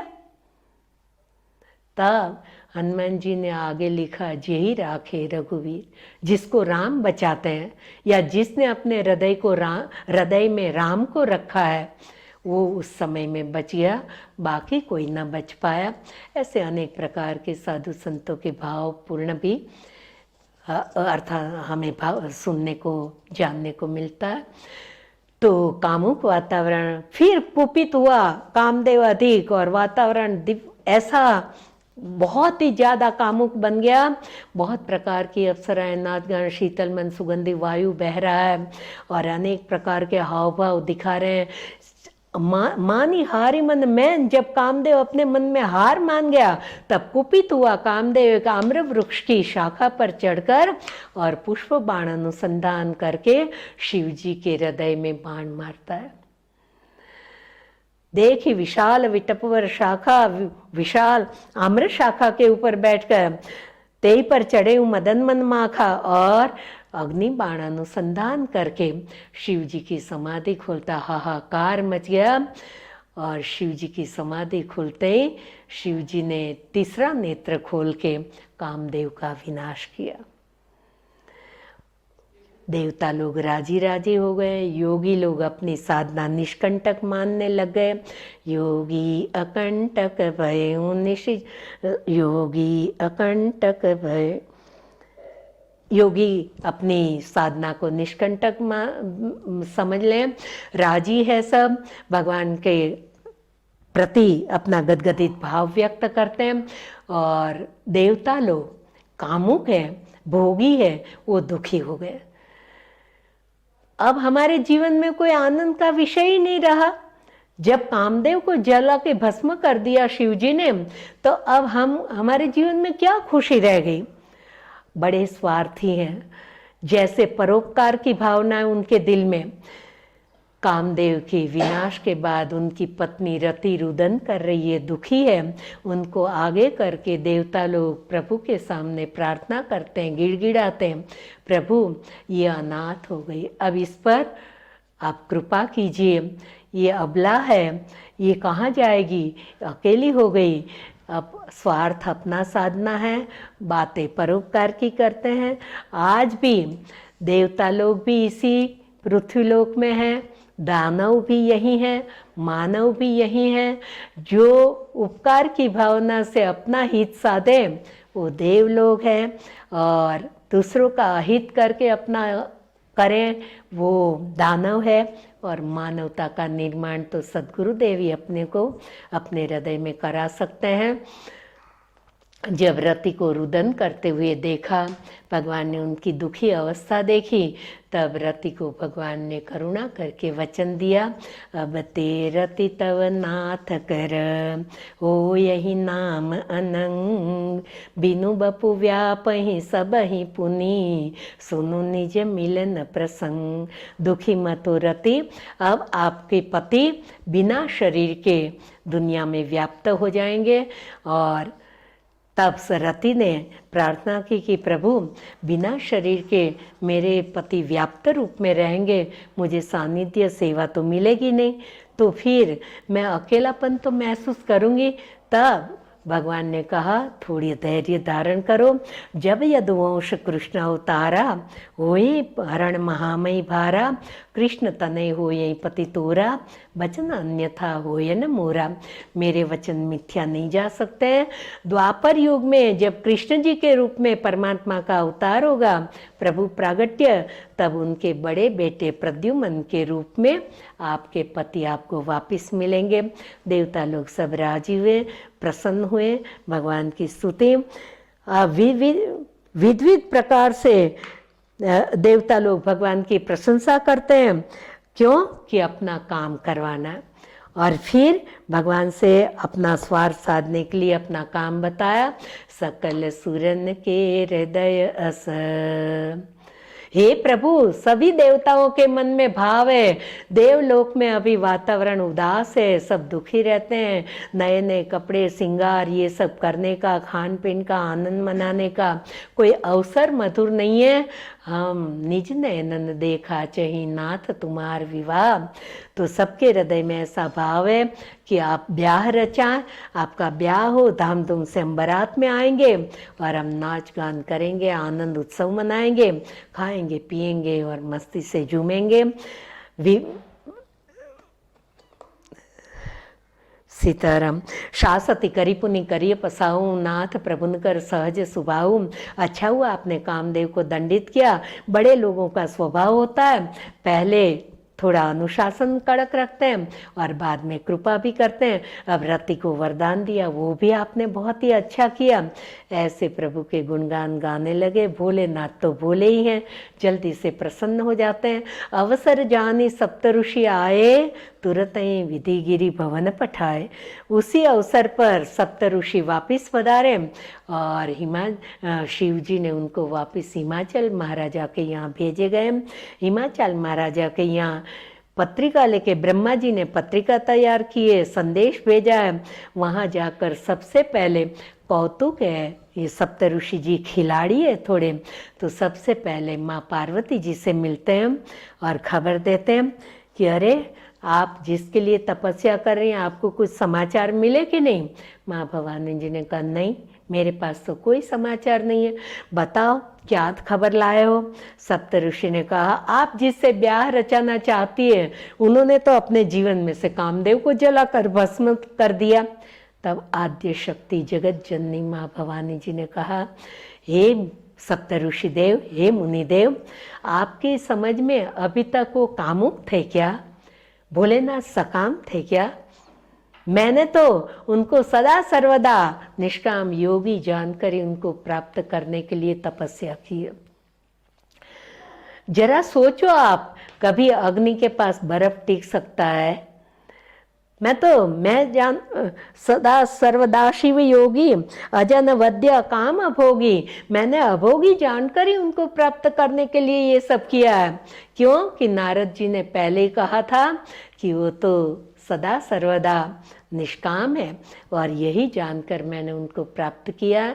जब देखा कि इनकी अड़ग निष्ठा है, हिमाचल महाराजा को खबर दिए, वो नहीं समझ पाए, नहीं पचा पाए, दुखी हो गए कि जिस देव ने कामदेव को जलाकर भस्म कर दिया, उनके साथ मेरी बेटी का ब्याह करके क्या फायदा, उनको क्या सुख मिलेगा।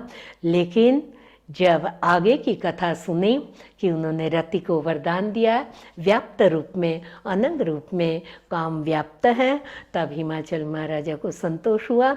जब पत्रिका आई थी हाथ में, शिव विवाह का प्रसंग प्रारंभ होने जा रहा, तो उन्होंने वो पत्रिका सबके बीच में पढ़कर सुनाई। ब्रह्मा जी की लिखी हुई, सब राजी राजी हो गए और देवता लोग अपने अपने धाम में गए, अपने अपने साज सामान सवारियाँ वगैरह विमान वगैरह संवारने लगे। अप्सराएं नाच गान करने लगी। अब तैयार होंगे तो थोड़ी तो देर होगी। लगे संवारन सकल सुर वाहन विविध विमान। विविध प्रकार के अपने वाहन विमान सब सजाने लगे। अप्सराएं नाच गान कर रही हैं। शिव जी का श्रृंगार किया जाएगा। दूल्हे महाराजा के रूप में शिव जी तैयार होके हिमाचल प्रदेश की ओर आगे बढ़ेंगे। हम कल इस प्रसंग को लेंगे और शिव जी का ब्याह धामधूम से मनाने जाएंगे। अभी इतना ही। आप लोग अपने ब्याह में, प्रसंग में, आनंद उत्सव के प्रसंग में जाते हो और प्रसंग का निश्चय होता है कि ये प्रसंग मनाना है, तो तैयार होने में देर लगती है कि नहीं लगती है? तो सभी देवताओं को भी तैयार होने में, श्रृंगार सजने में थोड़ा टाइम तो चाहिए। तो भले एक दिन के लिए देवता लोग तैयार होते रहें और अपनी बारात सजाएं। कल आगे के प्रसंग में प्रवेश करेंगे। आज का समय पूरा हुआ। सबको जय सिया राम, जय सिया राम।